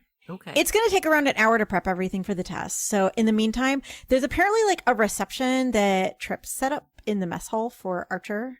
Archer goes to the reception. We don't see it. We kind of like learn about it. But in his words, he says he found it a little disturbing and ended up leaving early and going to some empty crew quarters to just, I guess, sit in a chair by himself looking sad. I mean, it would be disturbing because it's all these people that you feel like you met a couple hours ago, and yet they're all 12 years older. They've had this whole life without you. Like, it just... Yeah, that's awful. T'Pol goes to check on him, and Archer is back in his depressive state. With his voice breaking, he tells her, "It couldn't have been easy on you, telling me the same story over and over again for 12 years. And she's kind of like, I mean, like, I usually just give you the Cliff Notes version. Like, I don't usually give you like the whole ordeal, but sure. He continues, "I hope I've told you this before, but I'm very grateful for everything you've done for me. If this works..." But he's cut off by a comm beep. It's Phlox calling Archer. But Archer does not immediately respond to the comm. Instead, there's just a long pause where Archer and T'Pol look at each other meaningfully, leaving that "if this works" just like in the air. And it's clear that Archer realizes he doesn't need to finish the sentence because she already knows what he's going to say. This pause is, in fact, so long that Phlox is like, hello? Anyone there? Archer? Like, yeah, literally, he's like, hey, Archer. Archer does eventually pick up, and Phlox says that they are ready to start the procedure. So they head over to engineering, and it involves Archer has to lie in this like big glass tube thing, and then they attach this like metal thing to his head that is also like, I guess, attached to the warp engine. And it's got little like flashy lights, and then it's the music gets super intense to make it seem like something's happening, but we don't really see anything happening, but it's implying there's something happening. And then we get a shot of the computer screen, and it shows some like scans of Archer's brain where you can see a bunch of these little like star-shaped shadows that I guess represent the brain worms. And there's like circular crosshairs that like moves over to a cluster of the parasites, and then the parasites dissolve. So the test is now over. Phlox and T'Pol remove Archer from the tube, but he seems really confused and out of it. I mean, he basically just had laser brain surgery. Brain surgery, sure. Meanwhile, over on the bridge, Trip is in the captain's chair, and Hoshi, Malcolm, and Malcolm's goatee are at their usual spots. It's also worth mentioning Malcolm still has only 3 pips. It's also a little confusing because, like, I was like, didn't he say he was promoted? Why isn't he on his own ship? Like, why is he over here? Right. Like, it's pretty clear that he was told about the promotion, but like it hasn't happened yet because it just doesn't. Otherwise, it doesn't make. But he did say, he said, "I was promoted." Anyways, the sensors pick up the signature of something in close orbit around the sun, but it's not clear what exactly it is or if it's even a ship. Trip tells the helmsman, who is just like a random white dude, since again, I guess Travis is dead, even though no one has said anything. This was actually the point where me and Eric are like, oh yeah, I guess Travis is dead. Like we literally were not sure. A main cast character dies and they just like don't mention it. It's weird, right? Like, come on. It's very weird, and it's weird that Archer doesn't ask after him. Yeah, I mean, maybe T'Pol told him that he died. I don't know. Like, anyway, so this random helmsman who can't even say yes, sir, because he's an extra and he's not allowed to speak, because then they'd have to pay him more. Pilots them over to the sun to like see what this thing on their sensor is. As they approach the location, they see a small vessel with one biosign aboard, but the vessel does not look like any known Xindi ships. Trip calms the vessel with, "This is Captain Charles Tucker. Is there something we can help you with?" The only response they get is the vessel charging its warp coils. But before it can escape to warp, Malcolm shoots one of the nacelles, incapacitating it. And so they're able to capture it and bring it into their launch bay.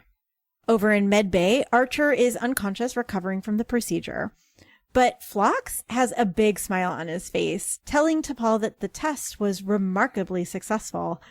He then tells her, "I understand I may have a passenger on my voyage home," implying that T'Pol is going to be like returning home with him. She does have that fiance waiting for her. But T'Pol says that she's going to stay a while to help Archer with his recovery. Phlox pauses for a moment and then carefully says, "Have you told the captain how you feel about him?" T'Pol during this was like, she was like working at a computer, like typing up on a computer. And as he says that, she pauses. And he continues, "It's obvious you've become quite attached. It's nothing to be ashamed of. Vulcans experience the same emotions as other species. They're simply better at hiding them." But T'Pol is not going to let that go. She immediately insists she is not hiding anything. She is just repaying a debt. Phlox's voice gets quiet as he tells her, "I can only imagine what it must have been like, spending all those years in that house, learning so much about him, yet he remembers nothing about you beyond the day he became ill. If we are successful, perhaps things will be different."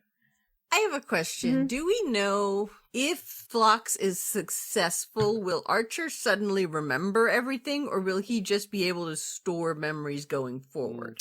I think it's implied it's just going because he's basically... That makes more sense. Yeah, I mean, he has short-term, his short-term memory is fine. He just can't form long-term memory.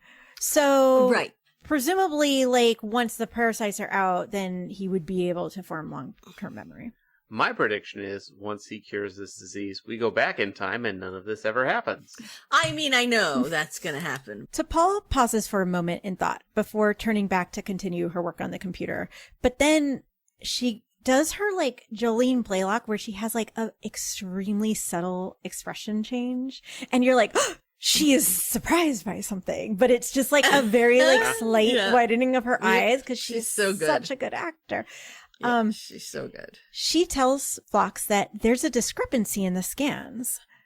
Phlox asks her to show him, but we are going to have to wait to find out what it is because we first need to find out what the hell is going on with that weird ship they captured. We cut to Trip, Malcolm, and Malcolm's goatee, who are interrogating the alien from the vessel. Let me tell you, that goatee is terrifying. Like, I would tell him anything he wants to know. Whatever. Just please take it away. The guy is a Euridian, which is apparently a species that was like all over TNG and DS9. I don't know if you're familiar. I didn't remember hearing Euridian, but he looked kind of familiar. He's bald. He's got big ears similar to Frankie, but not quite. And he's got like a wrinkly seam running from the tip of his nose over the top of his head. Okay. It's like pretty gross looking. This guy is just flabbergasted that they've taken him prisoner. He's like, I'm just an innocent merchant selling Rigelian flame gems.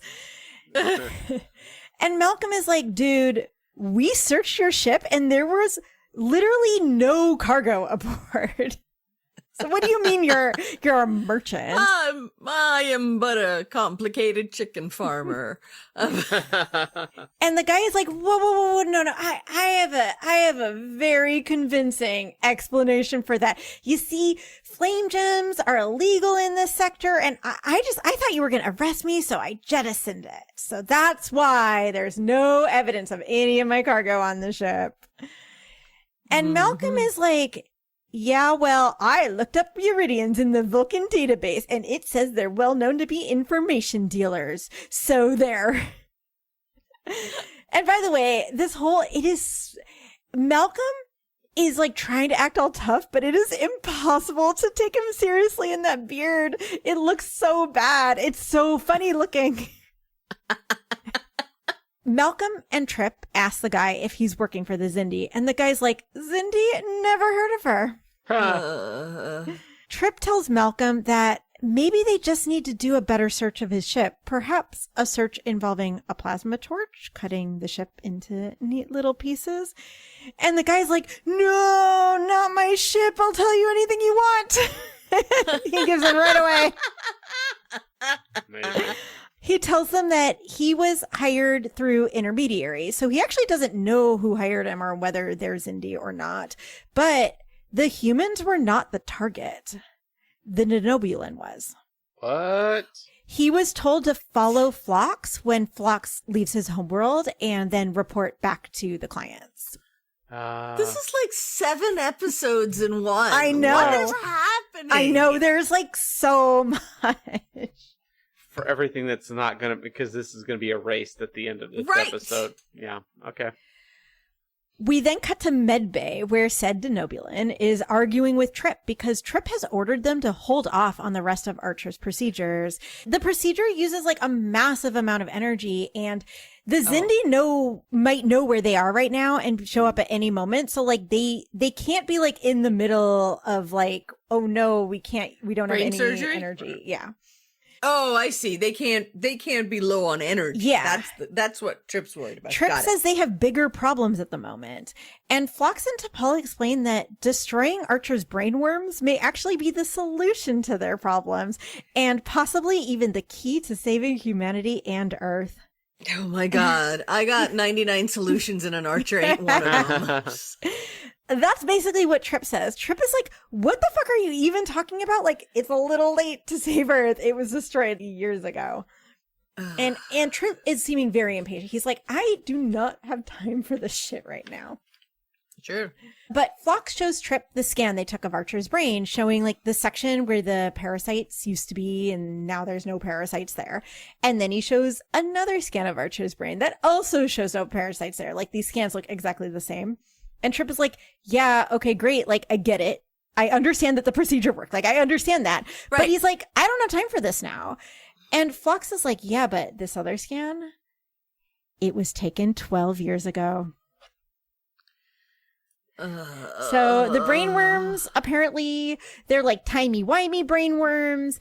And when you destroy them in the present, they also get destroyed in the past. They never existed to begin Exactly. with.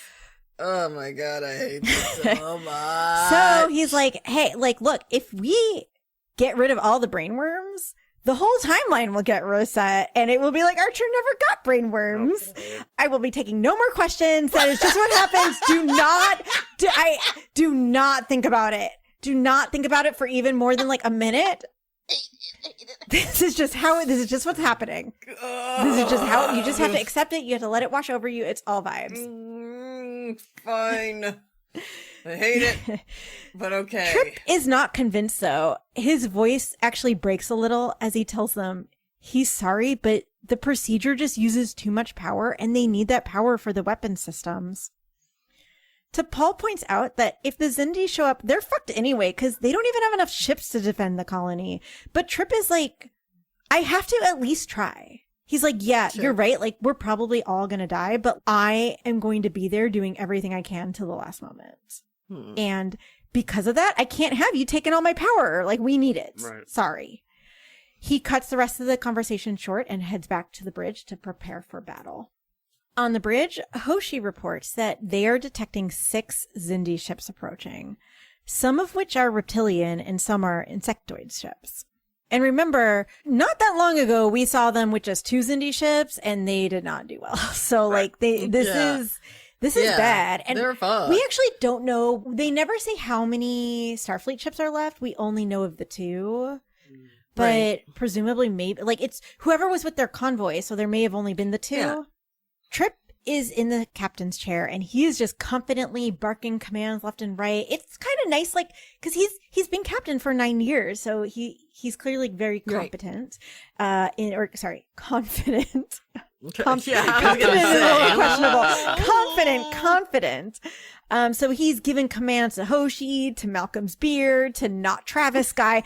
Everyone is firing on each other. Pew, pew, pew. The Enterprise shakes a bit as the Xindi ship fires on them, and Malcolm reports that the shields are holding. Okay. Okay. The The shield. shields. Yeah, sorry, The I had to pause to wait for you to hear it. The shields. They have shields. All right. All right. Trip says to remind him to send a thank you letter to Shran. What? Yeah, so apparently the Andorians shared their shield Helped technology him. with the humans, which is Well. very pointed because up till now it's pretty clear that the Vulcans seemingly just fully abandoned. They were like, Right. anybody near Yeah. you is getting attacked by the Zindi. We don't want any part of it, We out. and just like Yeah. it is not said anywhere, but it's very clear because like even the comment earlier when Trip is like, we have to conserve antimatter, and it's like, why can't the Vulcans supply them with some Right. antimatter? The Vulcans have so much antimatter. That's everything. It's pretty clear that the Vulcans have just fully been like, well, guess the humans are all gonna die. We're gonna move on to like be annoying and arrogant to other races. So it is interesting that the Andorians and Archer's buddy Shran like actually are like doing things to help them. Just something I wanted. It was like one little line, but I was like, huh, that's interesting. That's interesting. Yeah. 2 of the Zindi ships have stayed to fight the Enterprise, while the other 4 head towards the planet. Over in Medbay, Archer wakes up, and he can tell they're in some sort of firefight because, like, everything's shaking. You know, it's it's just like shit is going down. And he is clearly not in good shape, but he says he's heading to the bridge to help out with the battle. And T'Pol goes running after him. And this is the point, too, where I'm like, well, I thought Archer was only able to remember a couple hours. Because earlier they had the whole thing where, like, he didn't know about 7 hours before when Trip talked. So I'm like, has he now forgot? Like, I don't, but it is not. Once we're present, he never forgets again. Yeah, so I don't know. So he's like, I'm going to the bridge. He runs out. T'Pol goes running after him. They both get to the turbo lift, but it's not working. So instead, they start climbing up a maintenance shaft. The firefight is going real bad for all Starfleet. The Intrepid does show up to help, but they take a direct hit to their port nacelle, and it forces them to have to withdraw. Not long after, a hit on the Enterprise takes out their phase cannons, and further hits take out the rest of their shields, leaving the Enterprise completely undefended from the Zindi fire. Yeesh. And the Zindi keep fire on them, and now there's just like hull breaches on 2 decks. Like we actually see like the hull breaking apart, and it's going bad. It's not going to be good for the Enterprise. Oh no, it's the end of the show. Yeah, terrible. oh no. In this It's episode where it's pretty terrible. obvious, there's going to be a big reset button. It's gonna be terrible. How will they survive? Hoshi reports that the Zindi are now targeting the bridge, which is, again, they have no shields. So this is bad.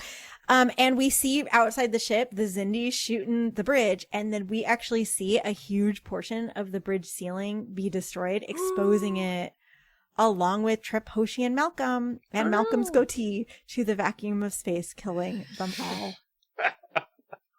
Well, you can't kill Malcolm's goatee. I cannot wait for you guys to see it. I cannot Can't wait to see it. I'm very excited for this. As Bill has said in a previous episode, this show seems to think climbing scenes are very dramatic. Oh my god. So I was not switching to it, but while that whole firefight was going on, it keeps like cutting back to Archer and T'Pol literally climbing a ladder. They are just climbing a ladder. And it'll be like the firefight, and then T'Pol and Archer climbing ladder, and then back to firefight. And I'm like, okay, come on, it's a ladder, dudes. Like, this is not that exciting. Yeah, it's fine. Just, yeah. They finally reach the top of this ladder and go to a wall screen where they learn that the bridge has been destroyed. So at this point, like, the entire command structure of the ship has just collapsed. And T'Pol's basically like, I guess I'm in charge now. No one to stop me. I'm the captain now. And she comes, flocks to tell him to meet them in engineering to finish the procedure. Archer is like, what the fuck are you talking about, T'Pol? We do not have time to worry about my brain worms right now. Because remember, he was like unconscious for that whole conversation earlier. So he like knows none of this. And T'Pol is like, just come with me and I will fill you in on the whole timey-wimey brain worm thing as we go. Meanwhile, the reptilian Zindi are boarding the Enterprise. Since most of our main cast is dead, they're just like mowing down random extras. It doesn't matter, whatever. Like, people are dying all over the place. Our surviving named cast members run into engineering, where it appears the Zindi have already been through there and killed everyone because there's just like bodies everywhere. Jesus. Phlox heads to the glass chamber thing to prep it for the procedure, but then he notices that it's been damaged and he's like, oh, fuck, we can't do the procedure. It's damaged. We're not going to be able to do it. But then Archer's like, wait a second. Even though my memory supposedly doesn't work, I remember that hours ago you said that we could also destroy the brainworms with a subspace implosion. Uh-oh, subspace. Oh, no. And Phlox is like, yo, that would destroy the entire ship. Yo. But Archer's like, dude, at this point, it kind of seems like the whole ship's about to be destroyed anyway. Yeah. So, like, we kind of have nothing to lose.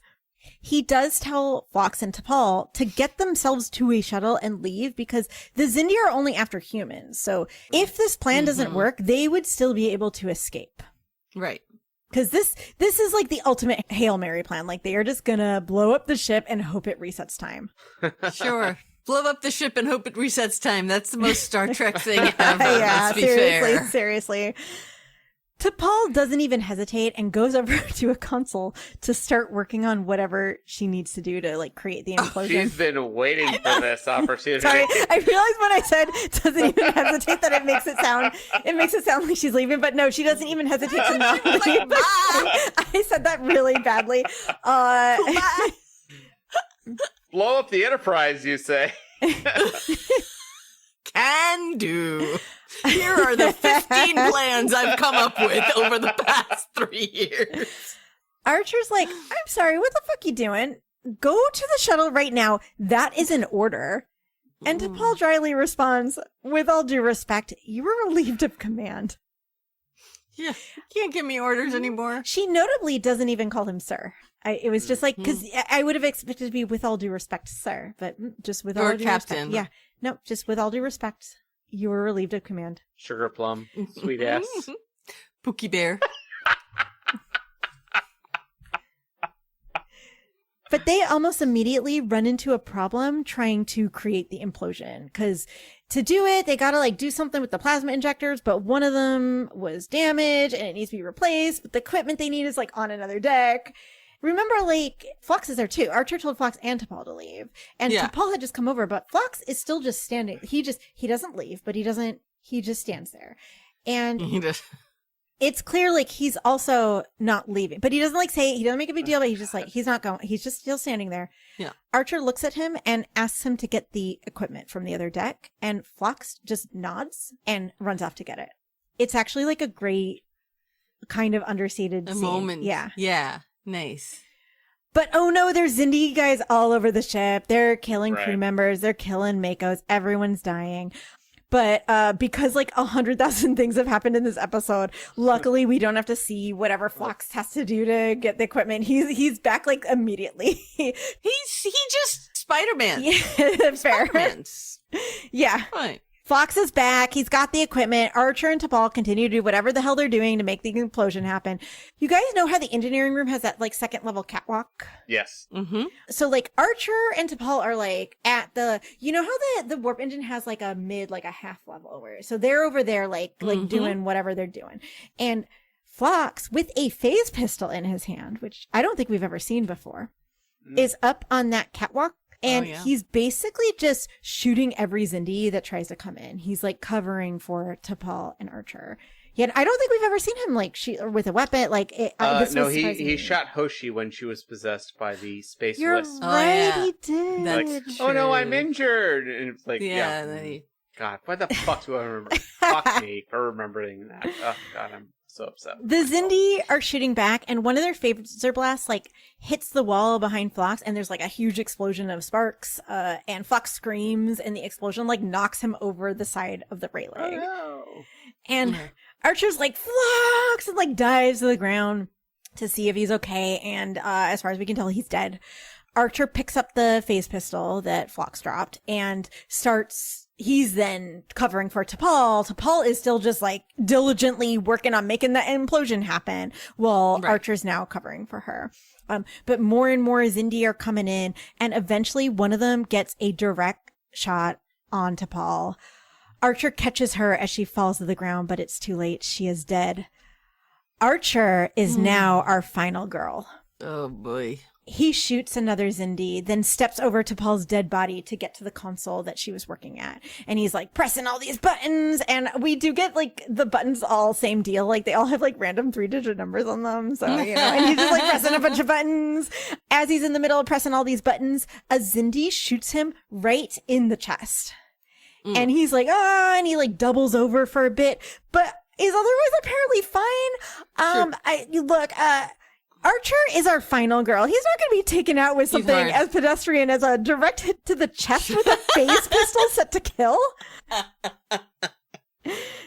So he's continuing. He's pressing all these buttons. There's a bunch of levers. He's like doing the levers up and down. Another Xindi shoots him and gets a direct shot right in the small of his back. And Archer falls to the ground. And I guess that's it, y'all. I think this podcast is over. Good night, everybody. Thank you. Good night, Our main cast is dead. Humanity has ended. We are all now free from ever watching another episode of Enterprise.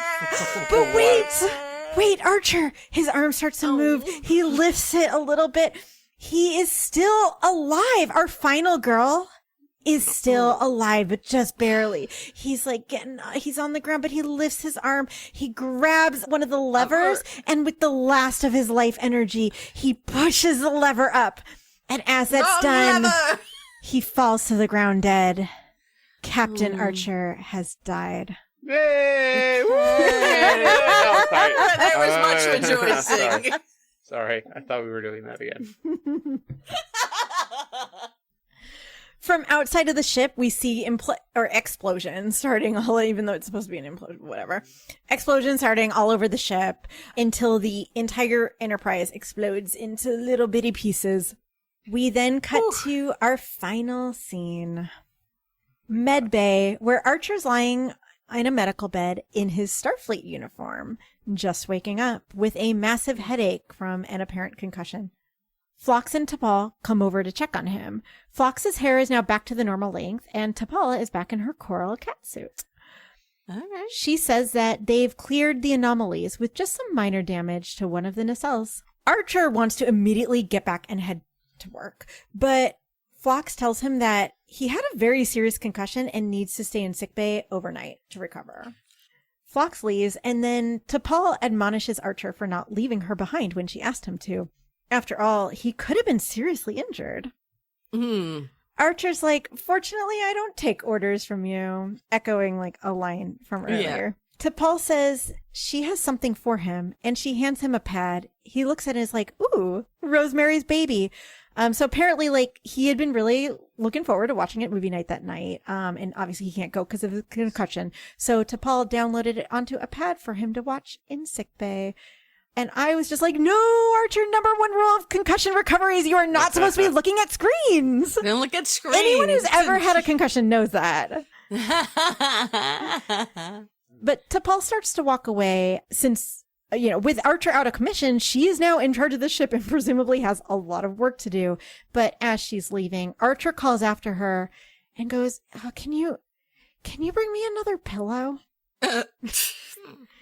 Jesus Christ. And she was already like halfway across the room, but she stops. It's so slow. She like stops, slowly turns around, slowly walks all the way back to Archer and opens up a drawer that I swear is right next to his head and pulls out a pillow for him. Get your own goddamn pillow, you loser. Slowly presses it over his face. He struggles. I cannot emphasize how much this pillow is like right next to his bed. Like he could have gotten it without even getting out of bed. Like 1 minute ago, this man was ready to head to the bridge to take command. Right. And now he's like an invalid, apparently. So she pulls the pillow out of the drawer and then brings over, and Archer makes this whole, because he's like lying on his back, because he's already got one pillow. This is like second pillow. And he makes this whole show out of like going, and like lifting his head just enough for T'Pol to like slide the other pillow behind his head. Jesus Christ. I cannot tell you. It is truly like he's acting like he can like barely move. And again, he just was like, I'm heading to the bridge. Amazing. And now he's like, oh, I can't move. Like because I thought she was just gonna hand him the pillow, but no. He had to lift his head, and she had to slide the pillow back, and then he lays back down, and then she like fluffs it for him. My brain. No, it's one of those situations where I'm in a hotel room with like a king size bed, and I have 14 pillows on. I need to create a cocoon for myself. But if like there was like you had a servant that was doing it, you were like lifting, like, oh, can you put one under this arm, please? I would 100% do that if I could. So she's finally done fluffing Archer's pillow. Yeah. Sorry for that language. And she starts to walk away again, because again, she is currently in acting command of this ship, and she has a very serious job that she needs to be doing. Shit to do. Archer interrupts her again, and in a raspy voice, he's like, can you turn the lights down just a little? Isn't he in sick bay? Yeah. And I'm thinking, okay, well, this actually makes sense. Like, a person's leaving the room, light switches are by the door. So you're like, hey, can you get the light switch on your way out? Like, that makes sense. That's fine, yeah. But no, that is not what happened. She stops again, turns around, heads back to Archer, and flips a light switch that I swear to God, you guys, is right next to his head. Oh my God, what? This scene, like, I was like, I can't, because up till now, I was like, okay, this episode was actually great, and then I'm here, and I'm like, come, give me a fucking break. Like, why are we doing this? Like, enough has not happened in this episode that they have to have this, like, bullshit random scene at the end that goes on for so long. Oh, Meanwhile, boy. Archer the invalid is now lying in the dark on his back, and holding his pad up in front of him so he can watch Rosemary's Baby, and it becomes clear the extra pillow and the dim lights were not because he was just so sick from his concussion. It was so that he could be in a more comfortable position to watch the movie. Oh my God. Because he needed like his head up, and then he needed to be dark for like good horror movie vibes. He's having a sick day. He needs to drink some flat 7-Up and then watch General Hospital. Oh my God, it was so funny. It was, when I realized that's why he did it, I am just like, can you? I cannot fucking believe you. Oh boy. So after T'Pol dims the lights, she looks over at Archer, who's like already on his pad, like watching movie, and she just pointedly is like, anything else? Archer, without even taking the eyes off the movie, says, no, I'm on good. So she turns to leave, but again, she gets halfway. Archer calls her again to stop her. And then she stabs him with a statue of Zephyrin Cochran. T'Pol, with her seamlessly endless amounts of patience, stops, turns around again to see what the hell he needs from her now. Archer pauses his movie, looks over at T'Pol and says, he says, he says, you know, you'd make a wonderful nurse. Oh, God. That's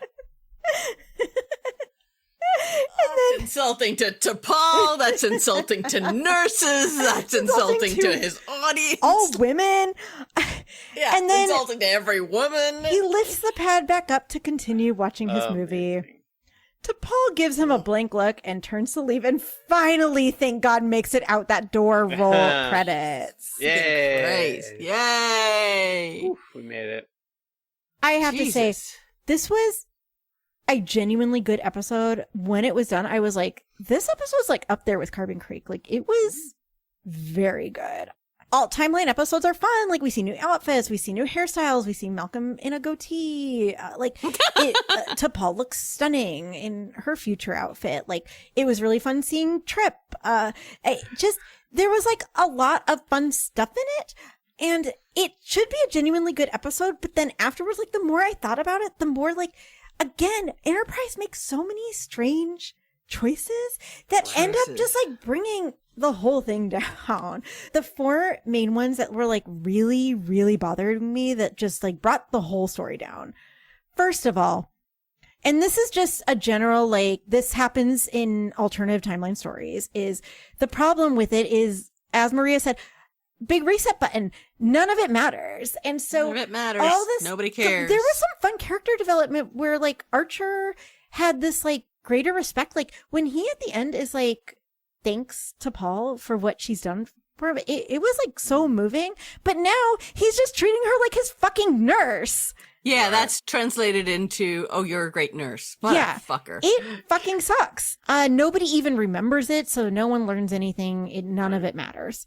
I was going to ask if he remembers. No, stuff, nobody but remembers I guess anything. not. So it's gone. It's gone. Hate it. Second. Sorry, just it occurred to me just now. Can one or both of you? I know you're doing your sleepwear cosplay for DragonCon. Can one or both of you have the Malcolm goatee? Keep it on Eric.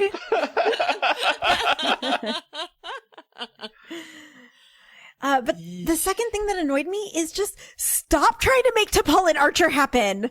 Who is this for? Why are they doing this? Like, we are so 2 years after the pecan pie. They finally picked up the T'Pol trip, as I like to call it, a triple. Because I did try to look. There's I couldn't find like a ship name. It's both of their names together. I couldn't find a ship name for the T'Pol trip or T'Pol Archer. But it just, to go back to this T'Pol Archer stuff feels like a backslide. And I just don't understand why it doesn't need to be there. I just hate it. Yeah. Also, it is super fucked up that the thesis of this episode is that if T'Pol is in charge, she'll be such a bad leader that all of humanity will get eradicated. Right. Fucked up. But you know what she's so good at? Being a caretaker. I hate it. That is literally the thesis of the episode. At one point, Trip outright states that it is T'Pol's disastrous command of the ship and bad decision making that leads them to lose their warp capability, which leads them to not being able to stop the Xindi probe in time. There's also like the other explanation for why things go bad is from the scene when T'Pol says like that they're not going to be able to complete the mission without Archer's quote unquote experience, which come on, which I just feel like it's going back to that like Archer gut. Like Archer has magic gut that's always right and always knows the right thing to do. And so without it, everyone screws up and everything gets destroyed. But I really just hated the like, T'Pol is bad at being in command, but she's so good at being a caretaker. Just like women should be. Just like, hated that. And the thing is we all know T'Pol would be a terrible caretaker. Oh, she'd be awful. Like, she has no, like, she's just like, get your shit together. Like, I'm not here to help That is you. not what she is good at is commanding in a serious situation. Exactly. So it just other shit to do. It really bothers me that they do. It just, anyways. It really, like when you said that she was like, I'm gonna stay to take care of him. Like I understand that. Like I could see her being like, I want to stay and make sure he is cared for or whatever. I want to make sure I'm here to defend the colony or whatever, but for her to just be like, no, I have to take care of him. Yeah, no, that's just not in her. I just don't see that as a thing that would be. I just hated that. I hate but it. the most egregious issue I had with this episode, which is just absolutely unforgivable, is its treatment of Travis. Like, Travis dies. We don't even see it. It's not even clear that he's dead, and nobody mentions him again. Yeah. And it is not, it didn't need to happen. Like, there's no clear reason. They could have had him in those future scenes as Hellman doing his, like, yes, sir, instead of having the random extra that can't even say yes, sir. Like, I don't understand. I guess, like, they would have had to have some sort of, like, scene Maybe of Archer reuniting with him, but like get rid of that stupid nurse shit at the end. They could have done that. Like it is really fucked up what they do with like it. I wonder if it was a cut scene or something, Or that like if they Travis- intended to have something and then they cut it. Travis was a captain of one of the convoy ships. Right? Oh yeah, like they could have done something Perfect. It just was like, and then they could have had like that ship got her, and then they could Ah, have been like sure. everybody's sad for a second, and then we move on. Sure. Like something we joke all the time about Travis getting one line an episode, but like it's not actually funny. It's actually like really horrible that they're doing this to their only black character, and it is so egregious in this episode that it just like really, really stands out as just like why would you do this to him? It just really sucks, which is too bad because like the episode is actually quite good. I would say it's one of the best episodes of Enterprise that we have seen up till now. But these red flags are just so big. Anyways, we're so late. Let's move on. Mm-hmm. Two truths and a lie outcome. Travis did die for realsies this time, not fake dying in Dead Stop. The Enterprise was destroyed for real, not the fake out from Shuttlepod 1. And despite strongly implying that they're fucking, Archer and T'Pol did not kiss. Like, look, Toda L for that. Like, I would not have been able to handle it. I would not be able. I'm so happy that was the lie. I'm so happy. Porthos good boy scale. How good a boy was Porthos in this episode? We don't see Porthos, so we do get the mention of him when T'Pol tells Archer to take Porthos on a walk to give him something to do. At first I was thinking, oh, it would have been fun to see Porthos 12 years in the future. And then I was like, 12 years, wait. And I realized like, oh, that's why there's no Porthos. There's no Porthos. Yeah, sad. Saucy section. How sexy was this episode? From Malcolm with a goatee to T'Pol with long hair. Even though a romance between T'Pol and Archer is basically confirmed in this episode, they still just have close friend energy the whole time. Like nothing in their scenes are sexy. Like nothing about it feels sexy the way it does when she's flirting with Trip. So I just these two do not have that kind of chemistry. Right. So really just not a sexy episode, although except T'Pol that looks so hot. Like you guys, you will not believe how hot T'Pol looks in this episode. Amazing. Also surprising because she looks hotter just in the Enterprise uniform than she does in those cat suits. Like the cat suits are so tacky. So even though they're like tight, like she looks bad in them. So anyways. Never ask, never answer for something in the episode that made no sense and was never explained. Time travel. You can't think too closely. The second you start thinking about it, there's plot holes.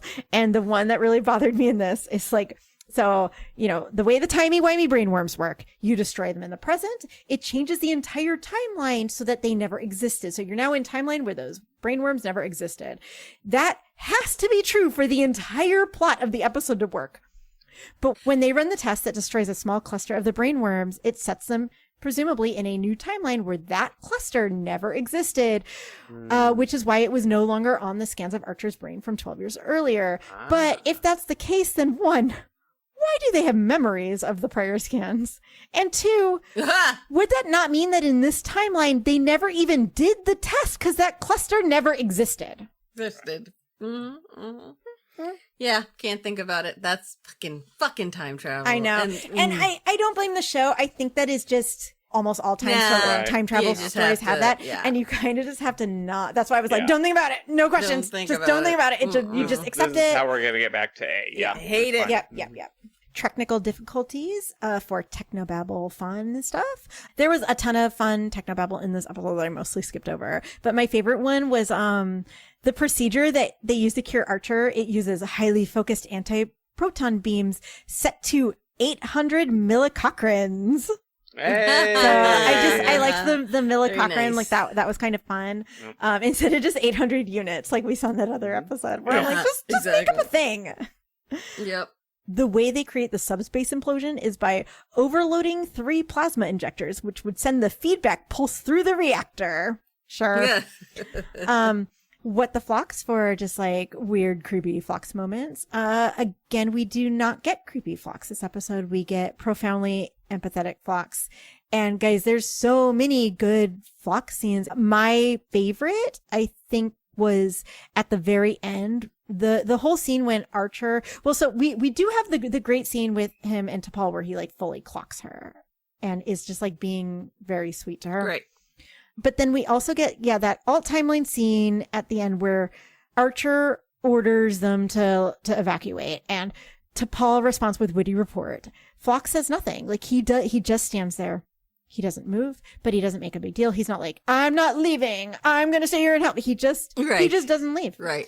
And the way it's so understated. And then I love when like Archer looks up, sees he's still there, and actually does have a task that he needs someone to do. And Archer never even comments on Phlox not leaving. He just goes, hey, can you like get that equipment? And Phlox just nods and does it. And it was just like my heart. Like I just loved it. I love Phlox, and he was just great in this whole episode. Fantastic. Yes, Chef mentions the chef. No, Chef mentions Chef presumably was killed at some point. But the breakfast that T'Pol makes for Archer looks so good. There's toast, there's fruit, there's eggs, orange juice, there's like a coffee carafe. Also, when Archer has that incredibly awkward meal with Trip and T'Pol, Trip is eating what looks like stir-fried rice with broccoli and carrots. So a little carrot mention as a nod to our friends over at First Flight Pod. And T'Pol has stuffed bell peppers. Okay. Where is HR? Self-explanatory. That final scene where Archer treats T'Pol, who again is enacting command of the ship as his personal nurse, and then compliments her on her good nursing. Guys, that is some microaggression. Like, report that shit to HR immediately. So much better if she grabbed a pillow and threw it at him. Boom! Fucking It's like this. the last Fuck thing off. is we see Archer's face with a pillow just hitting him right in. Marco for mentions of water polo. We do see the water polo ball twice, and both times it is used to tell the audience, like, look, this room doesn't look like the Archer room that you are used to, right. but it's definitely Archer's room, because truly, who else would have a water polo ball? God, that water polo ball is probably the last water polo ball in the whole universe. I could use a little help. Did Archer need to be rescued this episode? 100%. Yeah. He was completely worthless on his own. Yeah. And that brings us to our final segment, Ball Watch 2026. Are there any balls in this episode? Ball Watch 2026. Balls are sighted. Y'all, there were balls all over this episode, because it's spheres and also like just circular things. Sounds like there were the a ton Zindi of them. sphere. We got the giant Zindi sphere ball. Also, just like in their kitchen, there were like very circular windows. The door to their house was perfectly spherical. Like, so there were just circles everywhere. They lived in Hobbiton. Balls all over the place. Ball Watch 2026. That brings us finally to the segment of our show that we like to call Will's Holorex, brought to you by Eric Trademark. We all know what one William Riker is doing in his holodeck. That's right. He is binging the spicy version of this episode where he gets to see what T'Pol and Archer are up to. Which I really don't even want to think, because it's like with Archer not remembering, then does she like tell him and is like, by the way, like, we're fucking now, so like, can we right now? Like, I just like, how does that work? I don't even want to think about it. But you know, probably does this Riker. Yeah. But what do we think he should be doing instead? Bill, what is your recommendation today? I have started watching a TV show. You read Stephen King stories? The small little towns not that a huge fan, but yeah. You know, I know what you're about to say. the small little towns of Stephen King stories. What if you were the mayor of one of those towns and you were really concerned about tourism in your city? I have started watching Widow's Bay, which is a comedy horror series on Apple TV, and it stars Matthew Rhys, who you might know from The Americans. The premise of the show is that there is a cursed island, probably haunted, and he is trying to boost the tourism trade. And goddammit, all these freaky little weirdos who live in there just keep bringing him down. He's got a food critic from the New York Times who are showing up, and a mysterious fog is moving in. I'm only a couple of episodes into it. It is very funny, and I'm enjoying it tremendously. I finished it, and I can say it it doesn't get worse. It just stays at high level great the whole time. It's so good. Yeah. Widows. It's on our list. We haven't seen it yet. Widow's Bay on Apple TV. Maria, what is your recommendation today? Y'all, I don't believe I'm recommending this because this movie seems like the most ridiculous thing in the whole world. It's a movie on Prime called The Sheep Detectives. Oh, yes. It is an absolute delight. I just saw the cast list and was like, how is everybody in this sheep detective Everybody's movie in it. where a sheep is a detective? It is, yeah. So basically, a shepherd gets killed and his sheep figure out who killed him. It is fantastic. It has such a great cast. It has people like Brett Goldstein, who just is he's two small characters and they're great. It's just wonderfully done. And it also serves a little bit of a side of existential dread that you are not expecting out of a sheep movie. I'm sorry. Every children's movie should have a little bit of existential dread. Have we not learned that from Toy Story? You are absolutely right. And it is in that vein. It is so good and far better than it has any right to be. It's a really fun movie. The Sheep Detectives. All right, and that brings us to my recommendation. A couple months ago, I was really wanting to watch one of my all-time favorite shows. I wanted to rewatch it, Crazy Ex-Girlfriend. But apparently it is not streaming anywhere. Like, you can't watch. You have to, do the thing where you buy each episode for $2, which is so many episodes that would be crazy to do. Like, it'd be so expensive. Yeah, I think I bought it back when they were first selling. It's like, buy every season for $2. Yeah. Yeah. Anyways, I couldn't watch that. So I was like, I need something to like scratch that same itch. And so I watched a show called Zoe's Extraordinary Playlist, which like Crazy Ex-Girlfriend is a musical TV show, romantic comedy. This is a jukebox musical TV show, romantic comedy. It even like shares some actors. The titular character Zoe has a brain disorder where whenever someone around her has like an extremely strong emotion, they break out into a song and dance about that emotion. But it's like only in her head. But then she like knows what everybody else is feeling by what they're singing. It has a lot of fun cast. Lauren Graham is in it. Mary Steenburgen. Recent Tony winner Alex Newell.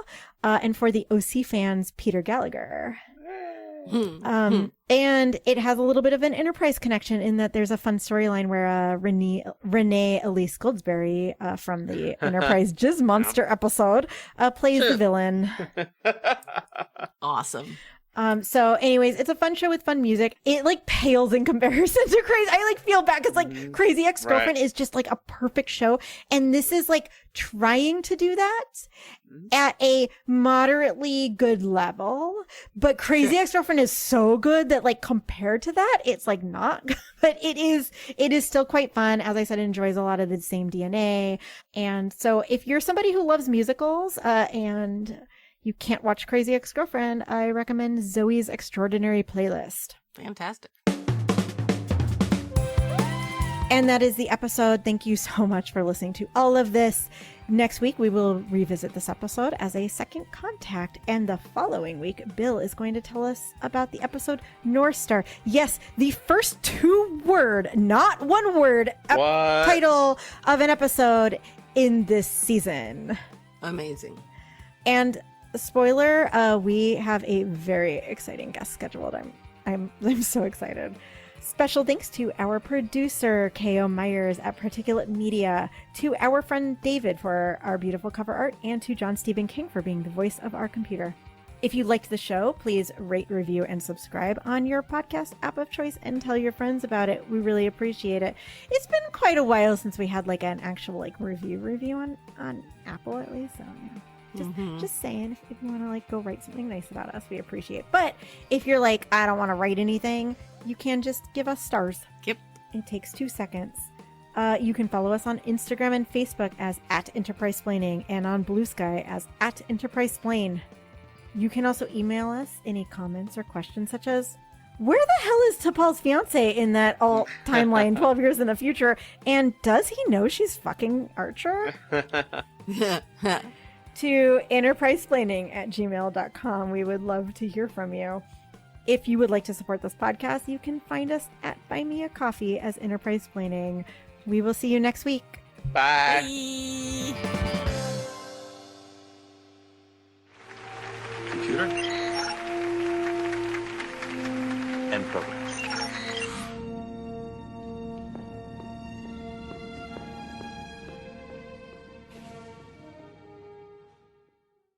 Archer's lying in a medical bed in his Starfleet uniform, just waking up with a massive headache from an apparent concussion. Shit. Sorry, guys. Oh no. That's the Enterprise. I don't think exploding. anything's actually on fire. Be right back. Read alert, read alert. Oh no, we're going to reset to the beginning of the podcast episode. How dare she leave in the middle of recording? How dare you check to see if your house was burning down? Yeah, Maria, I can't believe you care so little about this podcast that you would just like leave in the middle. I was like in the middle of a sentence. Yeah. We have a smoke alarm. If there's a fire, you need to sit there until it's right there. Unless you are actively burning. This is fine. I don't believe it. Process of engulfing me. This podcast is so important. That is the image of us doing this podcast. This is fine. Exactly. This has been a broadcast of the ESO Network. Be part of the crew and help support our shows by donating to our ESO Patreon or by shopping at the TeePublic store, which can all be found at www.esonetwork.com. The ESO Network, your station for all things geek.